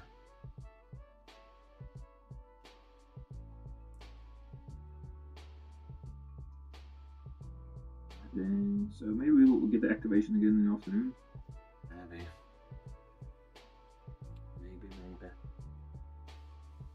New York might. I don't need a big TP on this to pass the verification. So that's fine. Just don't force it, man. Because when you're close like that, people just. No, it's still within the strategy. It's not. This is not one that the bot would place, but it is in the zone that the bot uses. Yeah. So, if it makes sense. So I will see today. So the bot we only places a trade within I think a couple of hours of the zone is created for it. Yeah. You just with back testing, I've found that if it takes too long to activate, then it's normally not good. So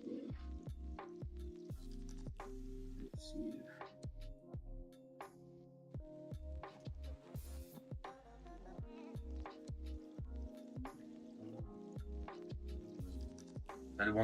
Have you ever heard a song? You know the song "Stand By Me," don't you? Yeah. There's a version of it by let me get it for you. Honestly, you're gonna listen. It's beautiful. Stephen Wilson Jr. Have you heard of him? No. He sings a version of "Stand By Me," Stephen Wilson Jr., and it's fantastic. Can't play because it'll cut me off YouTube, but honestly, Stephen Wilson Jr., "Stand By Me." Listen to that, man. Beautiful. Beautiful song.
Fucking freezing this morning, Peter, I'll tell you that.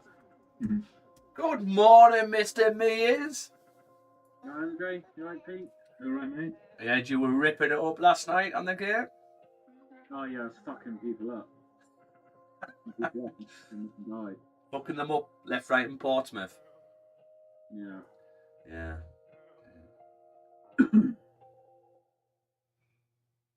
Oh. I haven't read your Discord message yet because I just haven't had a chance to. Oh. I'll read it in a sec.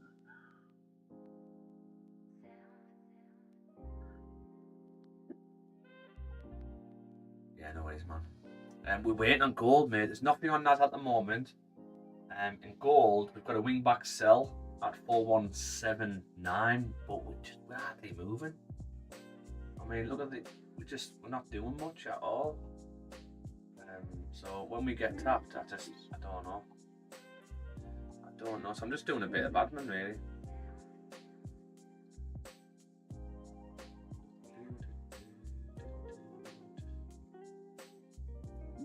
Interesting. Possible reversal coming. How did you get on yesterday, John? How did you get on yesterday, young man? Yesterday? Yes. 250 up. Yes. You're up for the week, aren't you? No, I'm down for the week. I'm 500 down so far for the week. Oh, John. Okay. I know I had a stinker over Monday, that's why. Yeah.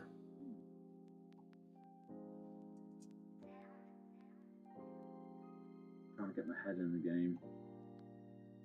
Some nice possible trades lining up on NAS, potentially. I reckon there might be a trade there on NAS. What are you saying on NAS?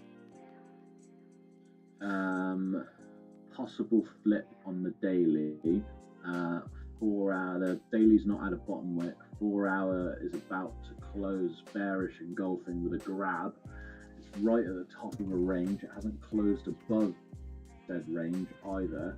It's rejected off of an area. 3 hours the same engulfing grab. 2 hour engulfing. Three crows on the 1 hour. You've got 3 crows. Jesus, you are going into detail now. Yeah. 3 crows on the 1 hour. Break below a support. I think I'm gonna get a fucking sell on. Yeah. Well, it can drop for me, yeah, but I'm not interested in me at the moment. The daily can easily flip when we get the fake out. You've tapped this zone now. For me to get a sell on, I just don't like this area because you can really fuck about here. Look at this. Look at that. They're 4 hour candles, them. I think I'd prefer if the daily closes below 24880, I'll look for sells. That's or the weekly has to close above it. The weekly needs to close above for buys. And for sells, I need a daily close below 24891. But yeah, I mean, you could drop for me. The daily could easily flip for me. So if it's your trade, go for it, man. I think it is, mate. Go on, John. Get in there, John. But I mean, this is a longer trade. This is a trade that I'll have to just sit on for the day. Do you know? Have we got any news on today? Do you know? It is news, yeah. What time? 2:30 your time. I think the only way I would get in on this sell here is if the 2 closes bearish, I'd need a steep top wick and then sellers below. But if you're going to drive down on the 2, you don't really get a top wick. Yeah. And what was that? That must have been a and go. Yeah, that's probably the only way, but I would need a steep top wick at the the moment, it's not really for me. The thing is, most of the time, like, again, I'm talking the strategy that I trade that works for me. Yeah. Most of the time, it generally just kind of goes. But the times it doesn't, it will come up for a wick and then just go anyway. Yeah. So it doesn't make a difference to me whether I get in or not. It just means I've got a higher chance of getting a trade. You know what I mean? Yeah. But there was a possible trade I saw on gold as well, but I fucking get this on fast.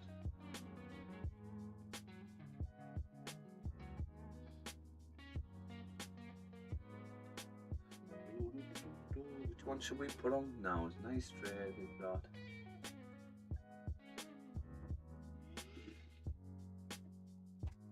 Yes.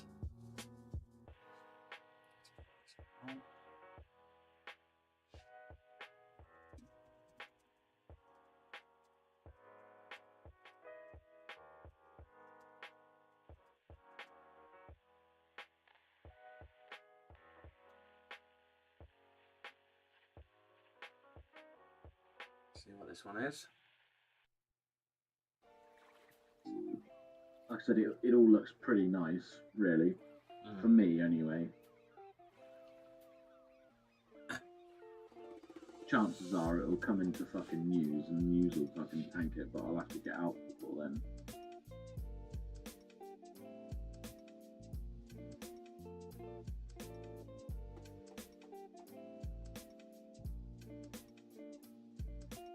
Half one's news, isn't it?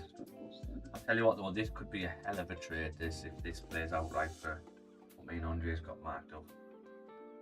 We could really tap and reject pretty quickly.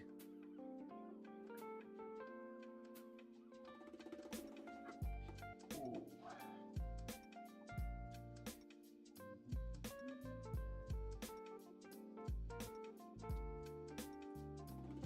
I'm just currently scheduling some posts because I haven't posted much for ages.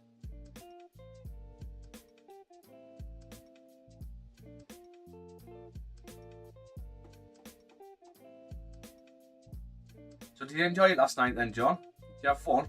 Yeah, it's good. It's good fun. I know what you mean with Satchel. Was it Satchel, was it? Satchel and Baby Bell. Were they both on? Yeah, I think so, yeah. So Satchel, probably one of the nicest blokes you'll meet when you get to know him. Right? Honestly, mate, he's got such a good heart. Not that I fancy him or anything, which I do have a bit of a man crush on. He's a proper nice guy, but he is a geek on it. He knows every weapon system. Yeah, right? He knows everything about everything. I got that impression. Yeah. So, but if you ever need a weapon around, he can tell you. You know what I mean? You say, well, I want something like this, or sniper safe, for example. He'll be able to tell you. He said he'll help me sort that out at some point this week. Yeah. What trade have you got on gold? Cause, so, I can't see a trade on gold for me, like my strap, really. Yeah. Well, I did, but I don't. This is what I've got going on. So, yes, the weekly flipping could be driving up to the bottom of the range. The thing what's really put me off to carry on driving, I've got a nest play on the daily.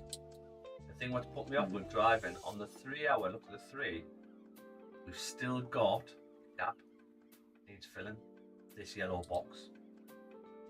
This is a gap what needs filling. We've not filled it. Right? So I'm expecting price. Once price takes that, then yes, I'm all for buys up with the weekly and the daily to flip. But what we've identified is, if you look at the, what's it, the 4 hour? 4 hour broke out, didn't really drive on the 4, right? I'm not confident that we're going to drive for me without taking this. So what I'm thinking, if you look at the 2 close respecting, if we look far left, 2 close respecting, but look where the 2 taps, and then you get a huge drop. And this wasn't even used. This was 6 o'clock in the morning. It dropped, which is fantastic. So if we can get a tap up to this, and then a drop to take the gap, that's what I'm after basically. Once that gap's been took, so let's say price just comes down and doesn't tap us. If we come down and take this gap, and I get 1 hour close back above, then I'm looking at buys to carry on. This wing back will be gone. Okay, but at the moment I can see a pop up, tap this, and then I can see a drop to actually round these levels, and then I think New York is going to make the daily and the weekly flip. So that's what I've got. Yeah, no worries, Andre. Catch you later, mate. Yeah, see you in a bit. But we're just hardly moving here. We're just not moving at all. Good morning. Good morning, Nate. How are you? How are we doing? Yeah, slow, mate. Slow this morning. Very slow, even I in port trade, yeah. Really? Have you not? Must, I thought you might caught trade. must be slow if you haven't caught one, Nate. Jesus. No, yeah, there's been a few setups, but no entries. Yeah. No pullbacks for me. It's absolutely freezing outside, so I'm definitely not going to work. Oh mate, it's fucking Baltic over here as well. The good thing is you can go outside and pick up the frozen dog shit. I mean, One way of looking at it. just been outside and fucking cleared a bit of the dog shit that I missed. And all the dog shit she left this morning downstairs, fucking must have an upset stomach. Nice. Got a pullback on that new candle on NAS as well, so it looks like it could very well just fucking tank. Yeah, I missed the breakout on NAS this morning as well, so I was on school run. I was at a meeting this morning. Right, I'll be back in a sec, fellas. I just need to do a quick phone call. Yeah. Breakout at 8:45 this morning, weren't they? 15 minutes. Yeah, it's now for me on NAS until I get a daily close. Same as gold, I've got sells from 4179, but if the two closes above, then I'm looking at buy straight away. But if a two can pop up, tap 4179, I'm expecting a huge drop. But we'll see. 5 miles away, though, isn't it? Yeah.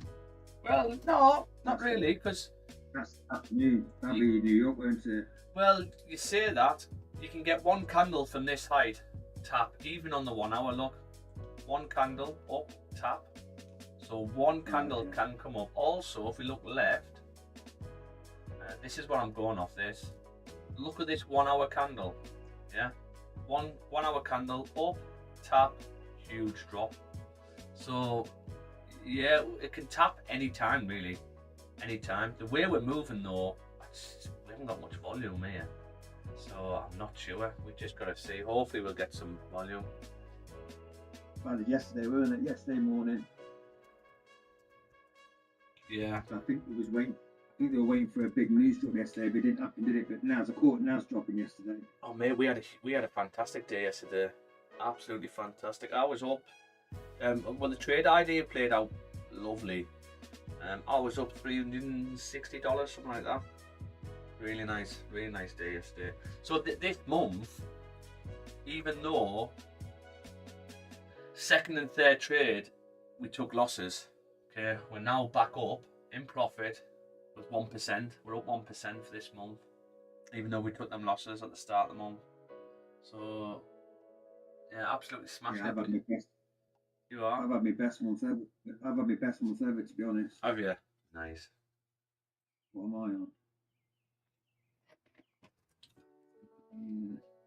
on? Yeah, I'm on $4,354. Yeah. Anyway. That's that. That's my wages this month, anyway. Well, that's all you need to do. Just get you through the Christmas, isn't it? Winter periods. Yeah, well, this is what the whole idea I joined Relentless for, just to try and help me out during winter. But obviously, it took like 3-4 years. Yeah. So it is, isn't it? In a weird way, though, would you rather it take that long, or get there after 6 months and 1 year? I think you can get there quick, but emotionally, you're not there. Yeah. Do you know what I think it is, though? I think it's experience. I think people think they can come in, do a course, and that's it. There's a secret strategy what wins all the time. I think 70% of you becoming consistently profitable is experience. And how do you get experience? Being in the game for a long period of time. That's it. You know what I mean? Yeah, it is experience. You just need to. You just need to show up every day, don't you? Really. Yeah. All you've got to do is show up. You do, like, you do. You do, Nate, you do.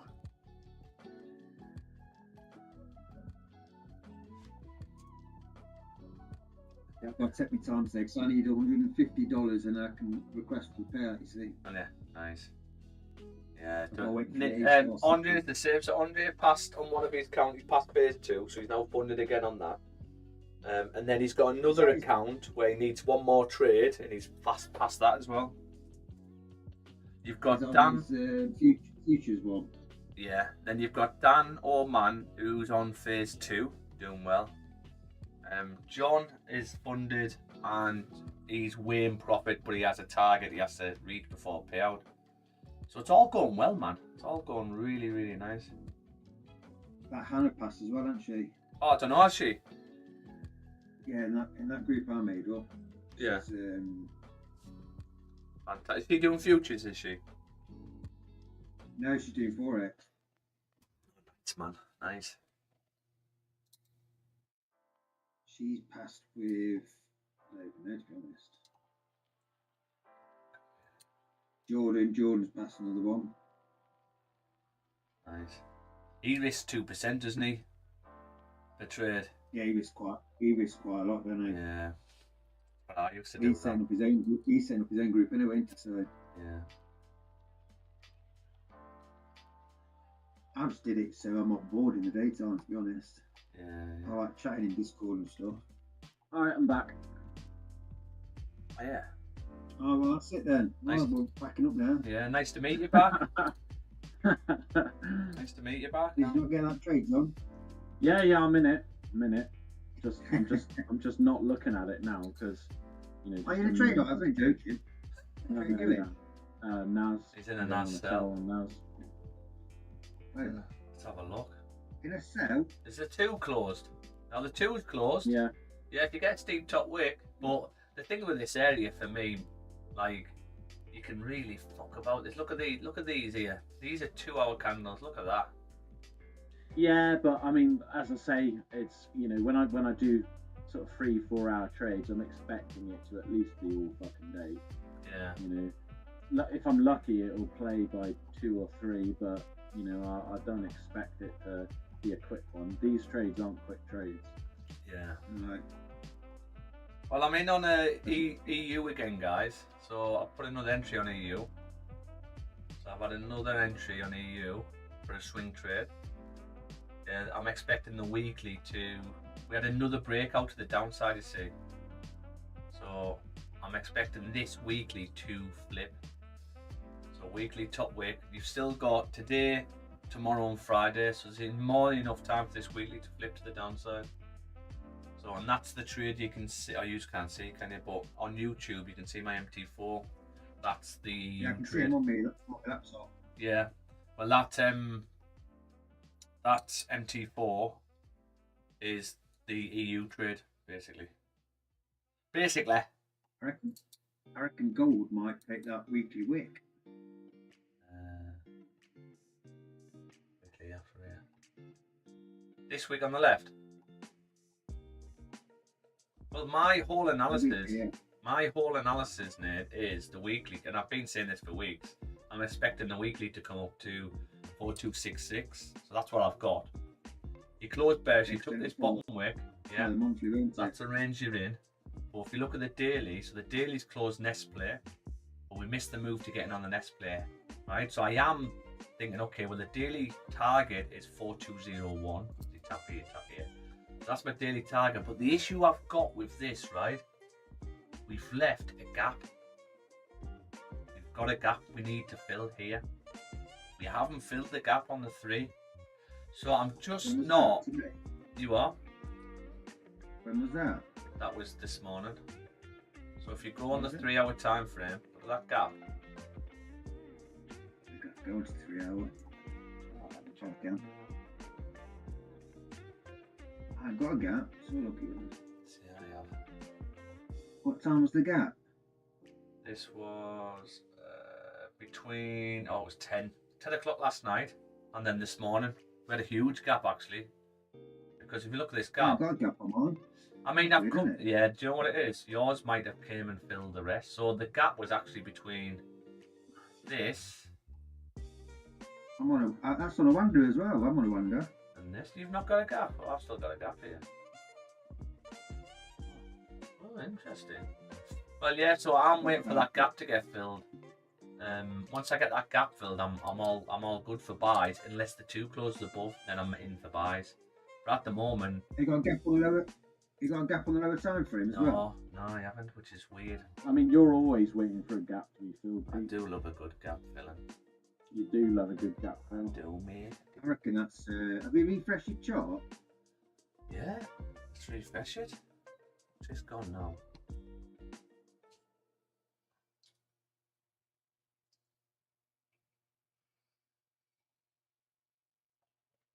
Yeah, still got it. Still there, but weird. Interesting. So yeah, I would like another drop into this zone. If we can drop into this zone, then come back up, I'll take buys there. Or if the two closes above here, then I'll take buys up. But at the moment, if we're still respecting this level, I'm interested for this wing back sell. I think we could tap and then drop. And then down to this level, then I think New York will take it back up and the daily will flip back up to the upside. That's my analysis for today. That's what Yeah, 'cause it hasn't took the daily wick, has it? But it might not today. You never know, do you? You never know. You never know. Oh, another candle. Nothing happened.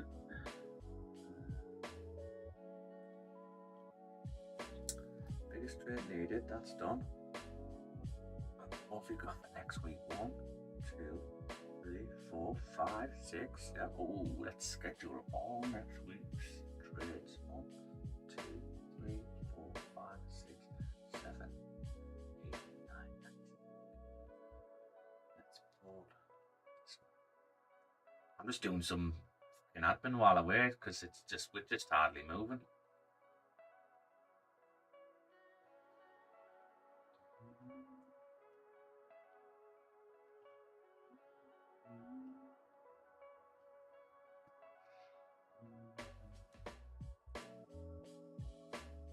But yeah, I think the biggest key is experience, Nate. You can make money from Forex from obviously the journey of a new Forex trader getting in the industry. They get a demo account and they do well. They make money at first. They're like, okay, if only this was real money. Then they put some money in a live account and they'll have some quick wins. But then over time, then they just start losing, and then they start buying accounts and losing more money, and you go through that roller coaster. And then a big hard truth hits you, like, you know what, this is not as easy as I thought it was at the start. Yeah. You know what I mean? And then obviously you really dig into it. A lot of people jump off at that point. Think, that's not for me, that. But yeah, I think it's experience. Massive experience. Yeah, it's them people that give in. Yeah. You've got to carry on. I've nearly given loads of times. Even have breaks, like 3-4 weeks, 2 months break. Yeah. So that made the first 6 months I started trading, I passed the challenge. That's when it was, you have 60 days, then 30 days. Yeah. I passed that one the first 6 months, and then I just couldn't pass again. That was it. Done for like 2 years. 3 years.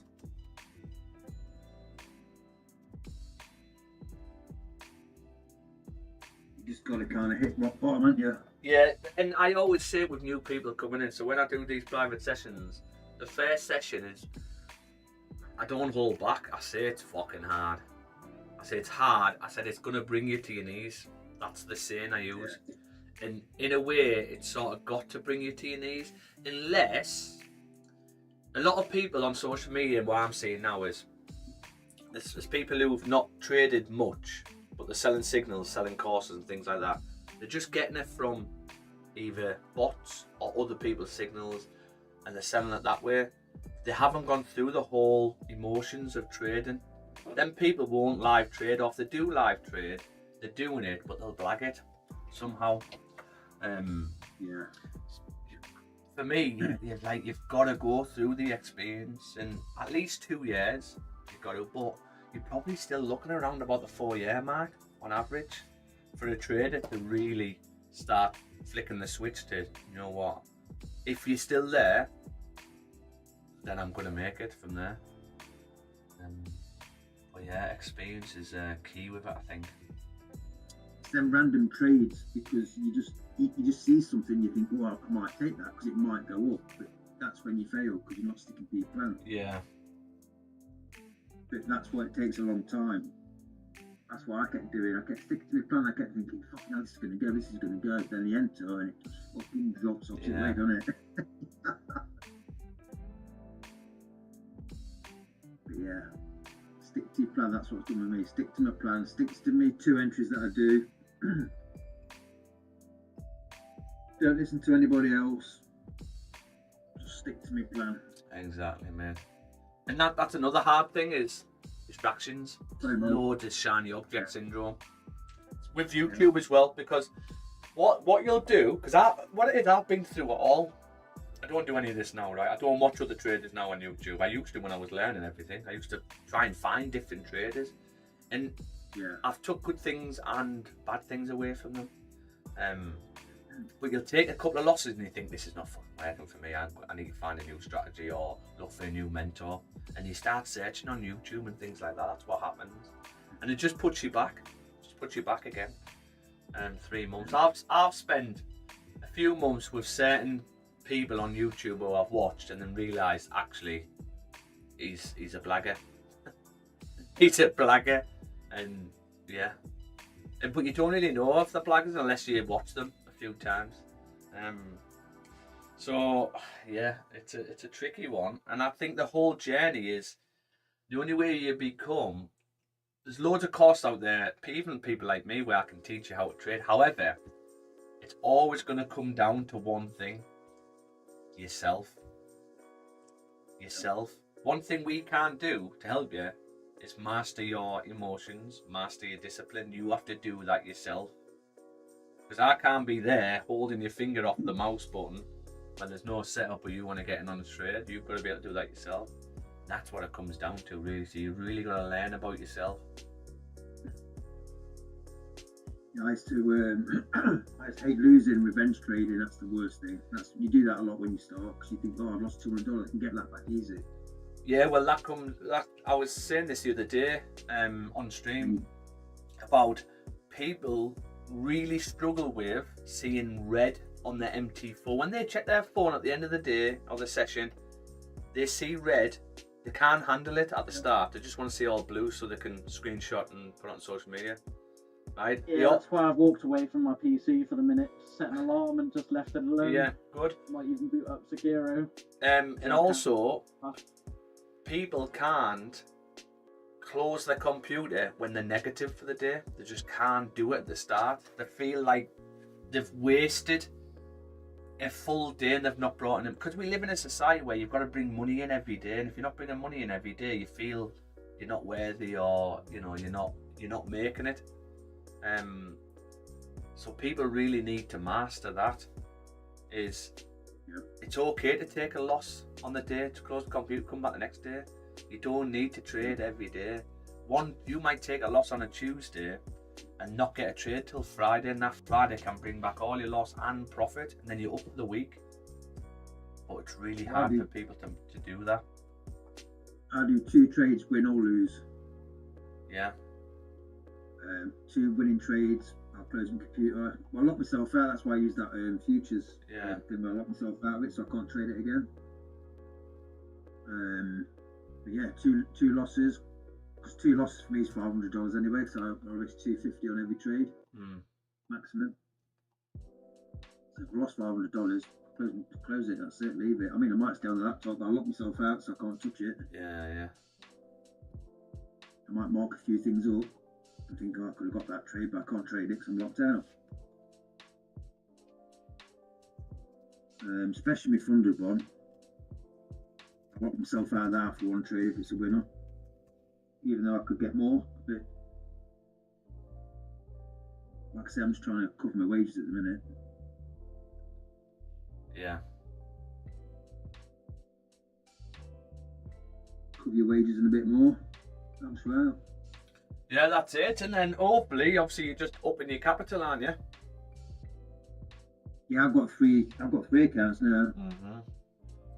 There you go. So, and there might be 50k ones, but technically you've got 150k.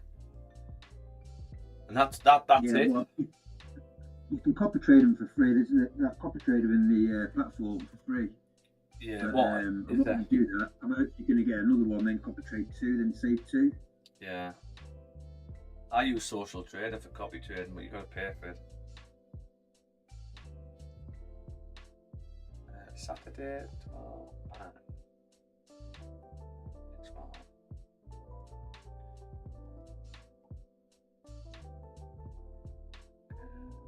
Let's have, how do I know?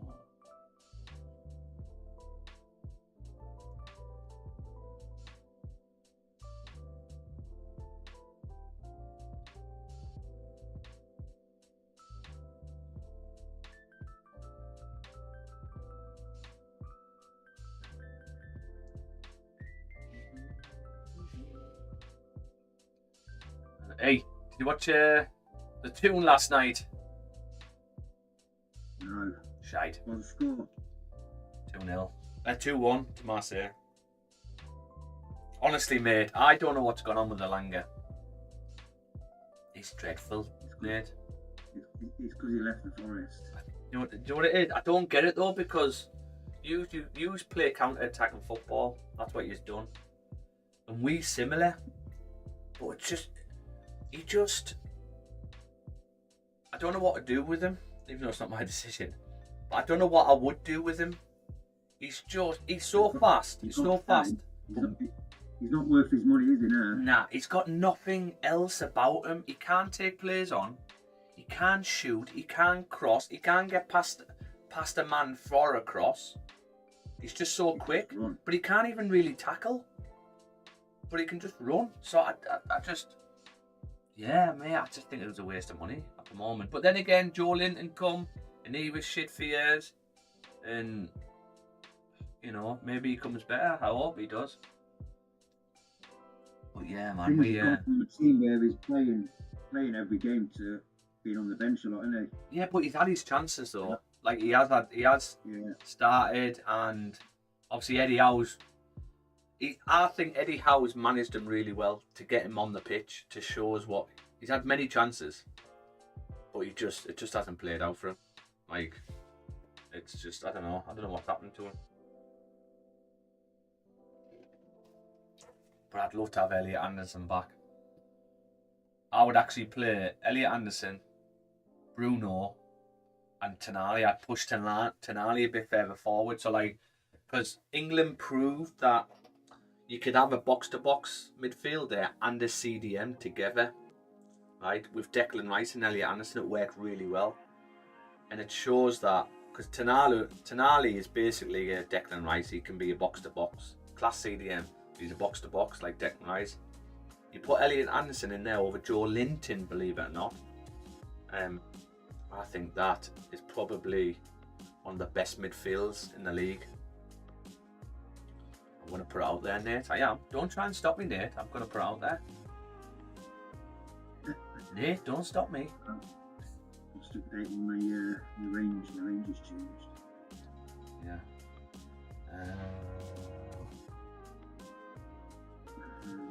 Might get a break out here.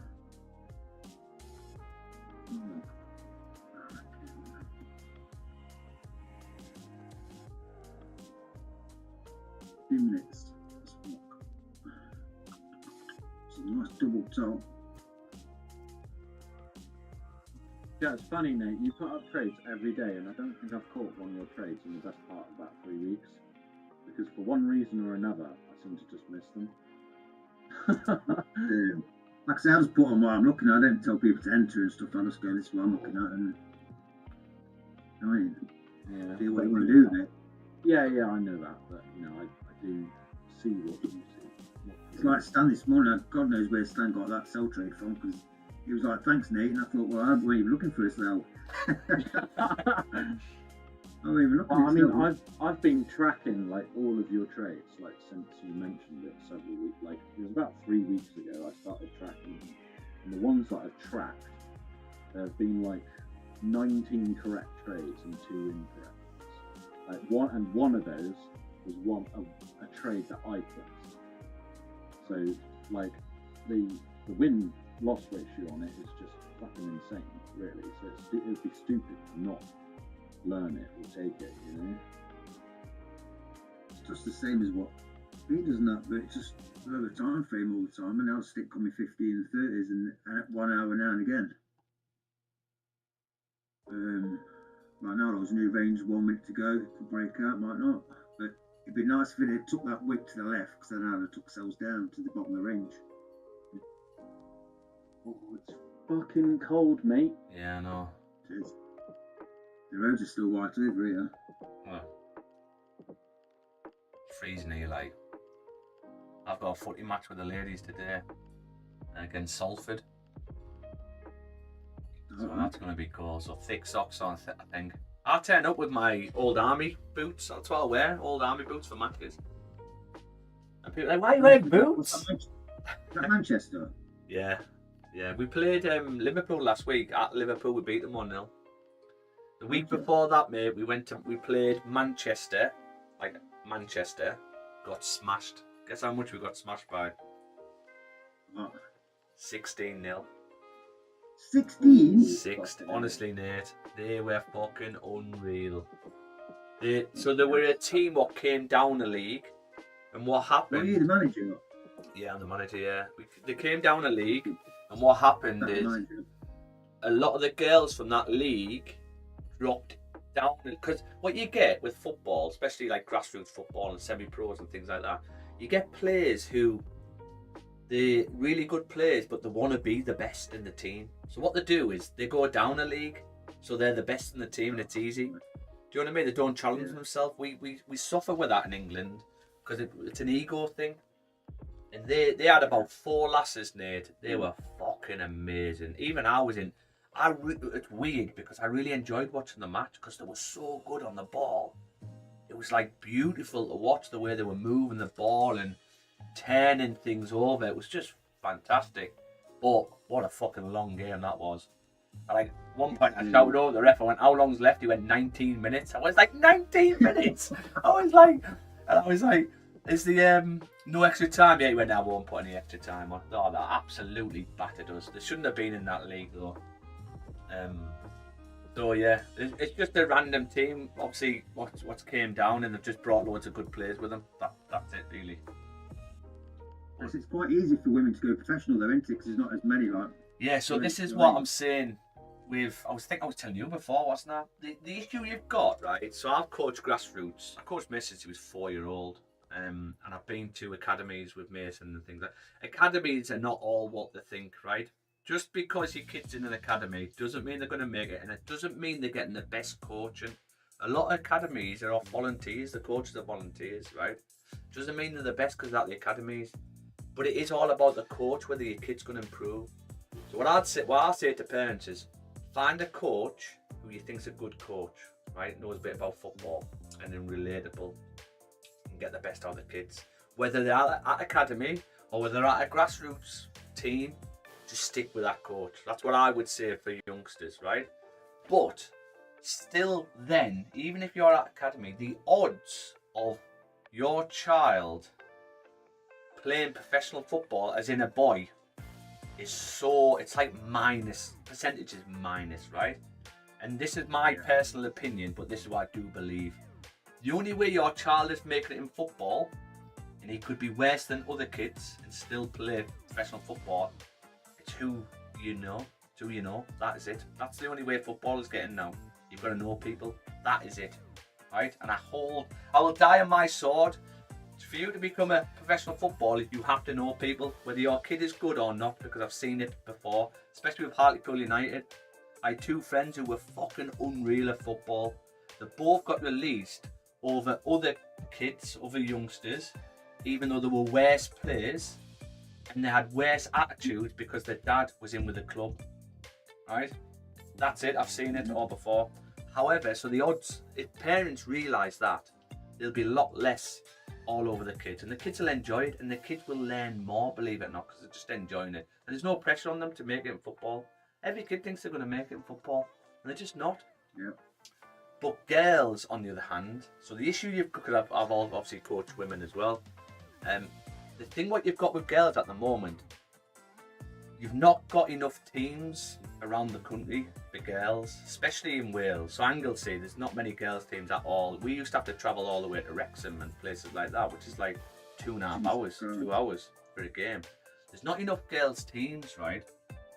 So you can imagine scouts for professional clubs, as in girls, they've got a lot less teams to go and watch. So you've got more chance of your teams getting watched, yeah? And academies for girls, there's a lot less as well. So the percentage for the chance what you as a girl have to make it professional is a hugely greater than for boys. So if you have a girl who plays football, fucking support them. Support them all the way through it. Push their boundaries, really go for it. Because girls will be so popular where they are on really good money. They'll never be as good as men because it's just the society we live in. It's never be as good as in not good, but as much as what men get paid, because you've got to have the viewers and things like that. But they will get there. They're about 2 decades away from men, I think, the women in football. So the chances for girls is really big for any girl to make it. Really, they've just got to have the right attitude, and they don't even have to be a good player really. Because the thing with these, when you go to an academy or professional clubs, they teach you everything. What they look for, scouts really, they look for attitude mainly, and whether you're an athlete or not. That's the key ingredient to becoming a professional footballer. Like if you look at, I'm going into something else now, but even if you look at men's football standard, I actually think the football now is shitter, as in individually, football is a shitter football now than what we were in the 70s or the 80s or the 90s. I do. It's all systemized now. It's all about systems.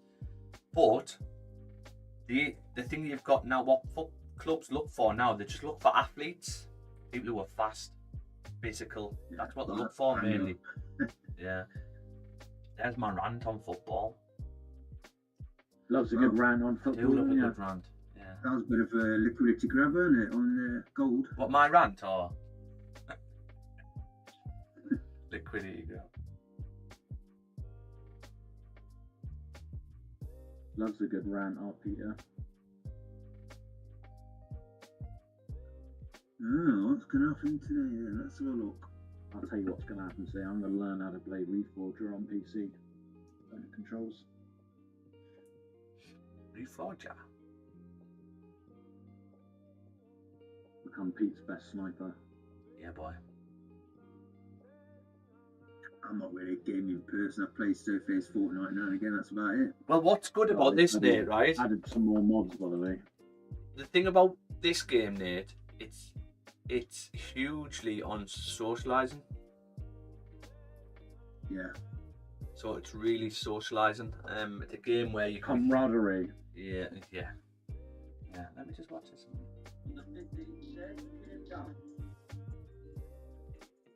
I've already recorded this here. I'm just doing my scheduled pause, guys. I just need to listen to this a minute.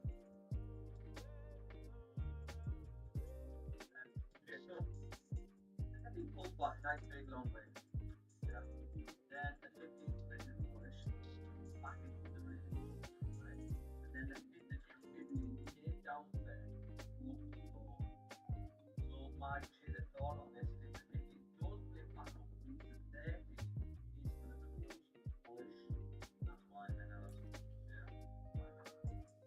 And if the set is going to close polish, where's it going to close? Well, I know it's not quite there.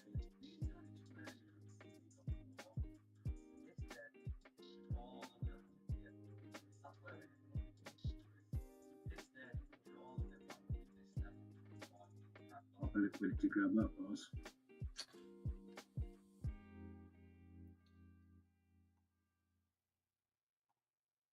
You talking about gold, mate? Yeah. 100, Yeah. About, yeah, mate. Yeah, proper grab that there, didn't it? Yeah. That's, So the grab is going to shoot up. yeah, boy. Tap our wing back. Yeah, boy. Come back. Reach target. Challenge passed. Done. Funded. Yeah, done. Yeah, boy.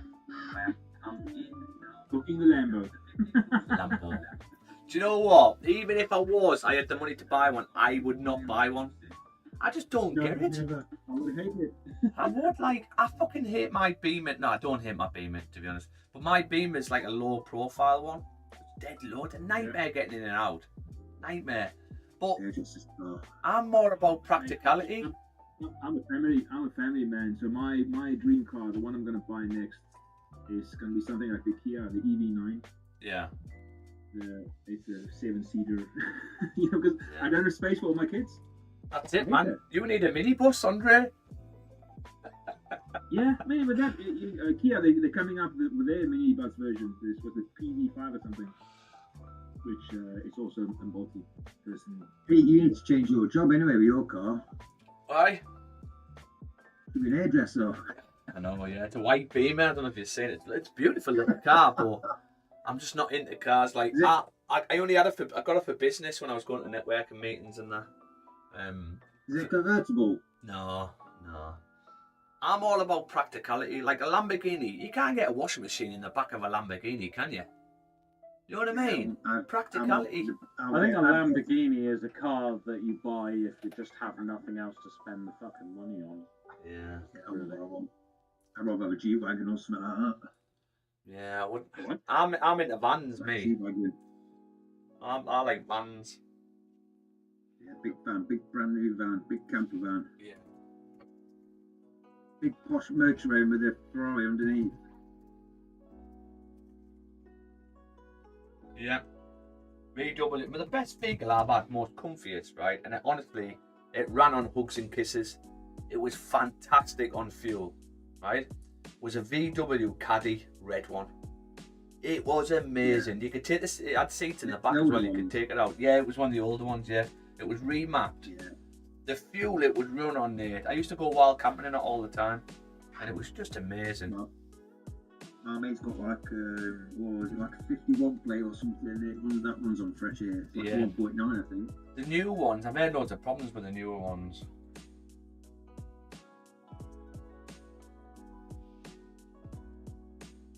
I won't buy a new Volkswagen van because it's made by Ford and Volkswagen now.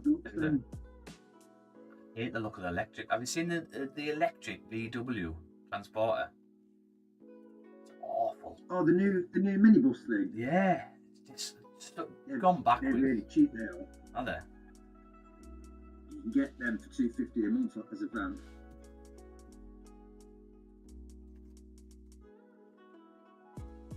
But it won't be no good for me.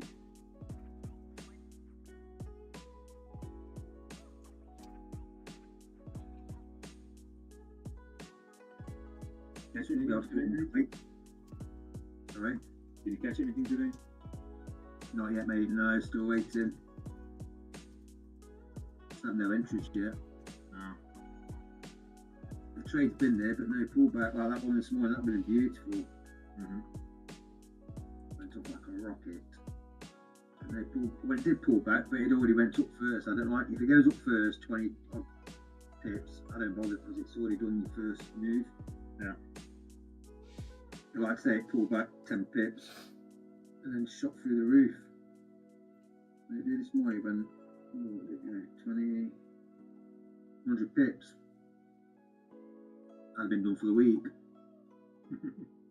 I would have been done for the week because tomorrow is Thanksgiving, so tomorrow's going to be rubbish day. Mm-hmm. Well, in the morning it'll be okay, but the afternoon will be dead.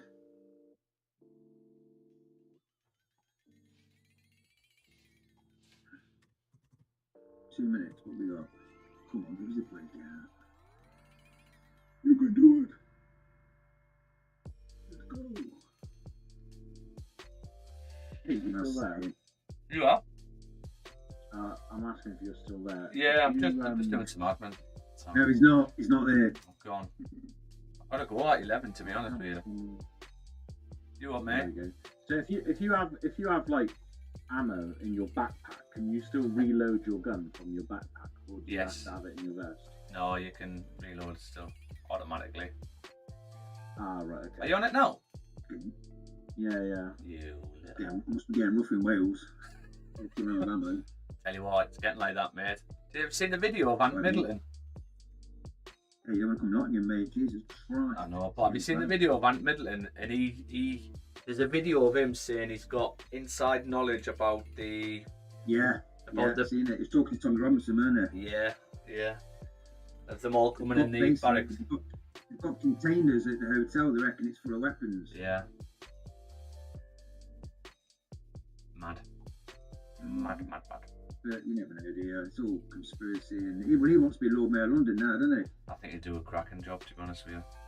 What it is, we don't use the ex-military enough. I think ex-military, there should be a fast track to go from military into the police force. The police force.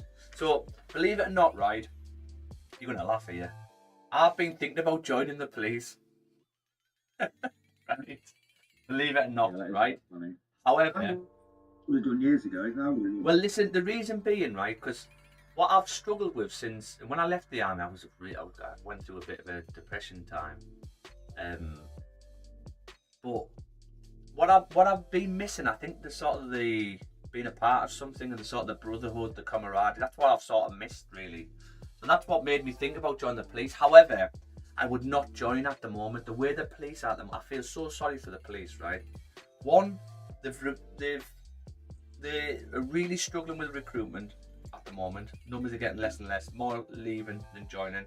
Two, they're recruiting not the wrong type of people, but you've got to get a balance right. At the moment, all you see is young, skinny, attractive girls who are police officers. That's it. That's all you see. Yeah. And we had this chat the other day. You're going to get knocked out. If I knew that's who they were sending on my house, if there was a rob my house, I wouldn't bother ringing. I'd just deal with it. I wouldn't. Honestly, it sounds awful. I wouldn't. Right, but also I do believe that Is that a breakout, mate? no, it didn't break out. No. they're under so much restrictions. They're under where they can't actually do their job. They're getting stopped from doing their job from higher above. So, and I just feel so sorry for the police. And I wouldn't join at the moment. It's not worth because I've looked into it loads, and the people who are in there now, they're exactly the same. There's more leaving than joining. The money's not worth the abuse you get. Every police officer gets tortured by the public. Yeah, my best mate's a copper. He's been doing it for 25 years now. What did he say about it? Similar to what I've just said.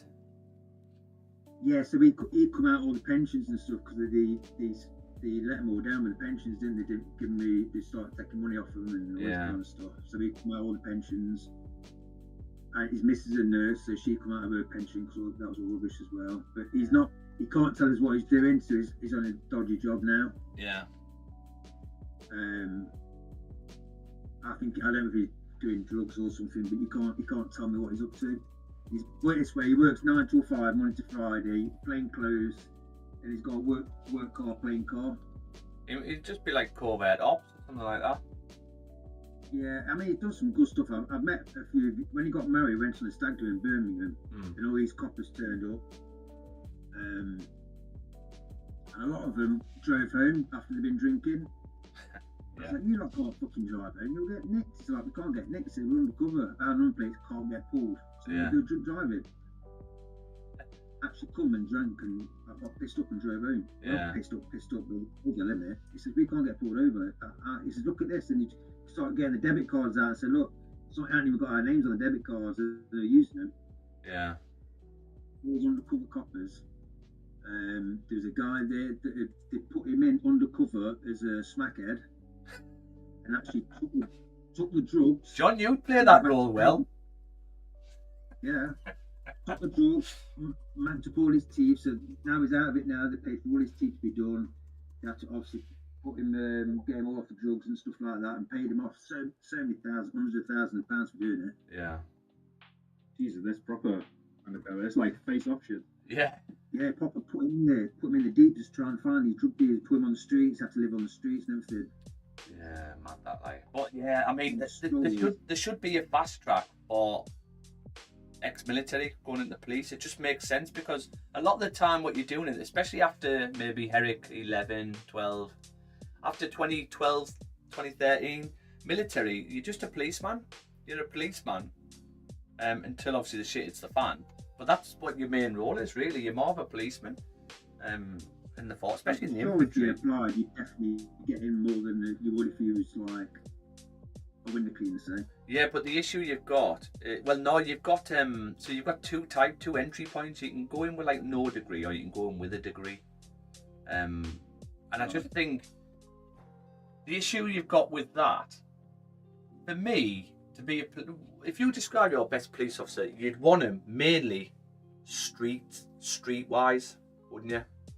Yeah. You'd want him street. That's probably over intellectual intelligence for me.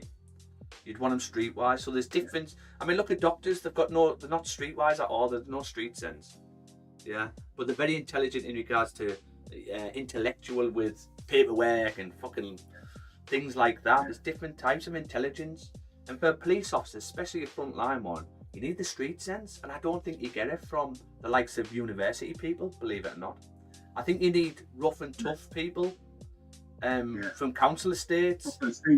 State kids, yeah. Yes, state kids coming up, teach them, control aggression. Infantry, the army does that great. The infantry, the characters you get in the infantry in the British Army is mental, right? The infantry is mainly all from council estate. I'm from a council estate, yeah.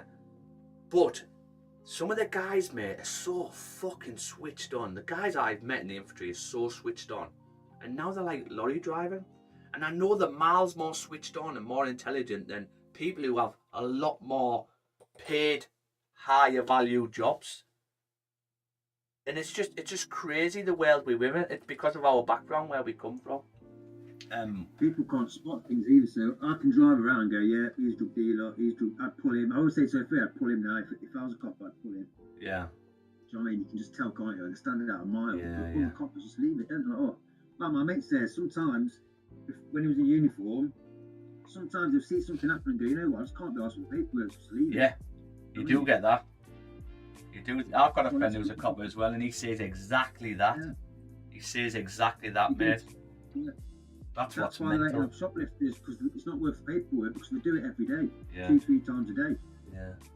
So what they do is they just write it down, and then just lock them up 6 months and then do it again. And that, what you just said, is another reason why I haven't joined the police. I won't join the police until everything changes in there. Everything changes in there. Because the things I hear from it at the moment, this is why I feel sorry for the coppers. So when you're screaming at coppers, they're just getting told what to do by higher up. They just have to do it, otherwise they're going to lose their job. Do you know what I mean? Yeah. It's not like they want to do it, because I'm telling you now, probably 80 to 90% of the coppers who were there at these protests, they want to be with you. Do you know what I mean? Yeah, they want to be with you. Yeah. And I'm just looking and I just can't comment. Yeah. No, that's comment. That's it.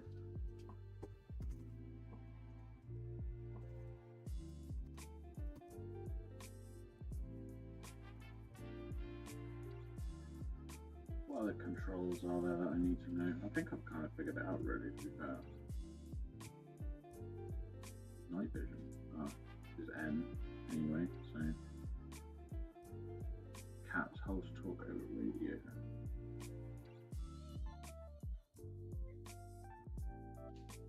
Yeah, I thought about joining. In fact, my mate was trying to get him to join years ago when he first joined, because it's dead easy then, you can just get an interview and you're in. Yeah. Well, I think they'll go back to that, because they're struggling for recruitment. But the issue you've got now is it's broken. The policing system's broken inside. So even if you join now, you might decide to leave in 12 months, which a lot of them did. I told you the stats, didn't I? About 2023, 24. 10,000 police joined. Within a year, 9,000 had left. How fucking mental is that? That is crazy. There's something going wrong. And I think the whole policing system in there, it's just broken. And until that's sorted, there's no point changing the tests to get in so it's easier, because then standards drop. That's exactly what they're doing with the army now. They've dropped the standards so more join, but then the standards have massively dropped in there. And it's broken in the forces as well at the moment. There's more leaving than people joining. And especially with what's going on with the SAS lads, the Special Forces lads getting done for Ireland. Like, that's disgusting. Who wants to join an army knowing that if you're in a situation where it's a split-second decision, 20 years time when you're an old man, retired, they're going to drag you through the courts? Like, fucking hell, man. Like, it's absolutely disgusting. You put me in that situation. I expect you to protect me. And this is why the SAS have come out and said, if you go ahead with this, we're going to sue you. And the last unit you want to get on the wrong side of is the SAS. And the reason being, they're a unit on their own. So they have hierarchy in there. And I'm telling you now, they will all switch to that hierarchy in there, right, than the government. And then this is how countries end up with coups, military coups happening. You're going down that route. It's fucking mental, the country. The way we're running the country is just crazy. I'm having a proper rant today. Thanks, Nate. Love it. I've got a good mate. He was in the SBS. Yeah, I've worked with him. And quite. He used to. He never could tell you anything. So he never used to go on a long. If you go on tour, you go for 3 to 6 months. Don't you? He used to nip off for a couple of weeks. Yeah. And he can speak. Is it Farsi? What they Afghanistan speak? Pashtun. There's different. There's Pashtun. There's Dari on about. It might be, but he can speak fluent all that. So he used to go in with some of the locals and get all the intelligence for a couple of weeks, then come home. Yeah. But yeah, he's told me stuff about abseiling out helicopters and getting cocaine boats and blowing boats up, and now he can't go back in because he's too old, because he's 50. He wants to go back in, but they won't let him. Yeah, I mean, I wouldn't. What it is, I wouldn't join now. Like, I wouldn't. Like, if my boys were old enough, I wouldn't tell them to join at the minute. Well, that's why no one's joining, because everyone used to think they'd join the army, join the RAF and the Navy because we're not at war. But now we might go to war, people are like, fuck that. Yeah, well, it's more going to war for the wrong reasons. That's what people don't want to do. Who wants to go to war for the wrong when you don't agree with it? That's the issue you've got. Yeah. Where let's say Russia declared war against us, and the UK is looking at getting invaded, then you'd go to war, wouldn't you? You'd volunteer to do it because you want to protect your family. But the issue you've got is you join in now, you might be sent to fucking Ukraine, a war what's got completely nothing to do with us. It's because the elite are getting things from there, that's it. So you're fighting a man in a suit's war for him. And this is the disgusting thing about it. The thing is, they'll make money if they have a war. That's why they want to do it. They make money, don't they? Yeah, that's exactly what it is, man. Absolutely Knocks me ridiculous. fucking sick. They play with people's lives. Yeah. Well, yeah, just let them get on with it. Like, why are we getting involved? So leave them to it. Didn't get involved last time with Russia and that, did we? It's because there's personal gains to get from it. That's it. That's all they're doing it for. It's nothing to do with us. And what's funny is everything I was saying at the start, because I got a bit of stick at the start. I was saying with Ukraine and Russia, everything what I said, it's all come out now in the news. Everybody's starting to realise. So I like when stuff like that happens, when the truth actually comes out. But the issue we have in life, we live in a society where some people, you just can't argue with stupid people. Some people you'll never test. There's no point arguing with people.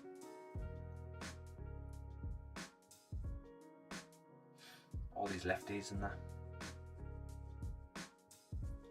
All these lefties, Nate, you know what I mean? Like, oops. Not good.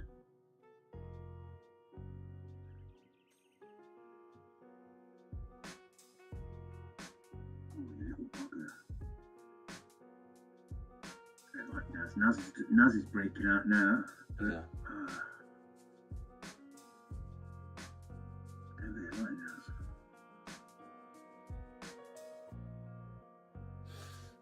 That's me. Floors nicely. Yeah, it looks like a 15-minute breakout coming out on NAS, but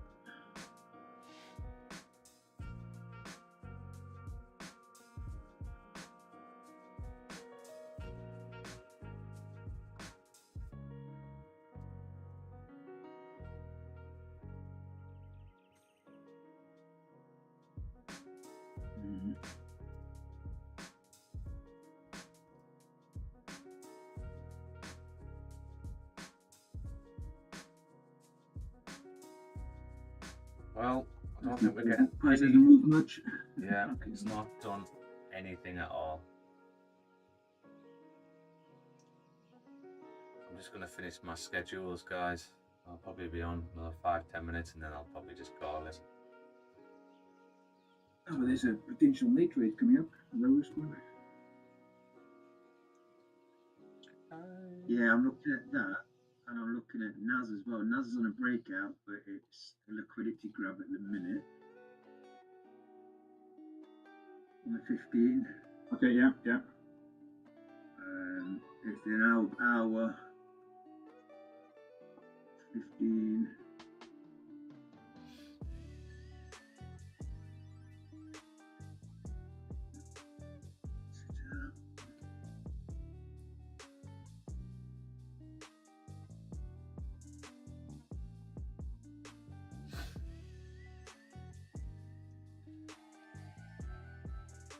Come on, goal. What are you doing, man? 15 no top way.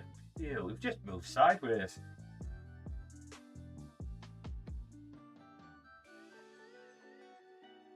For the NAS or the gold mate.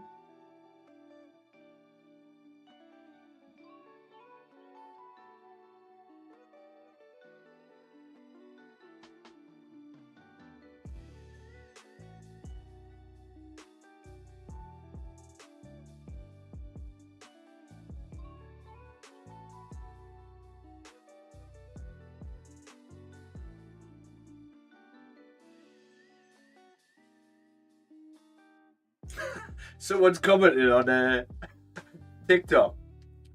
Put a comment on TikTok for me to answer. It says, opinions on foreigners. Okay,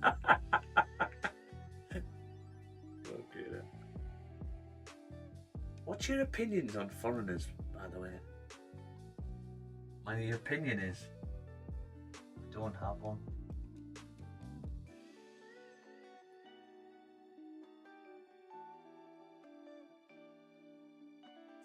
Come on. Last post.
These bots have got some bareback fucking aimbot shit.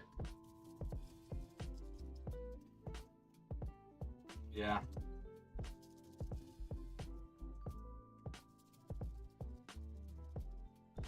Yeah, the AI's hard.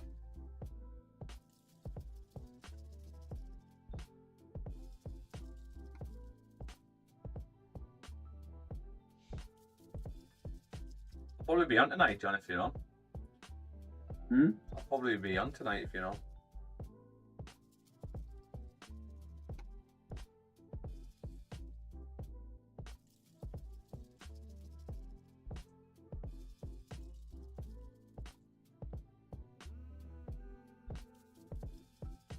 Ooh, bro got downed.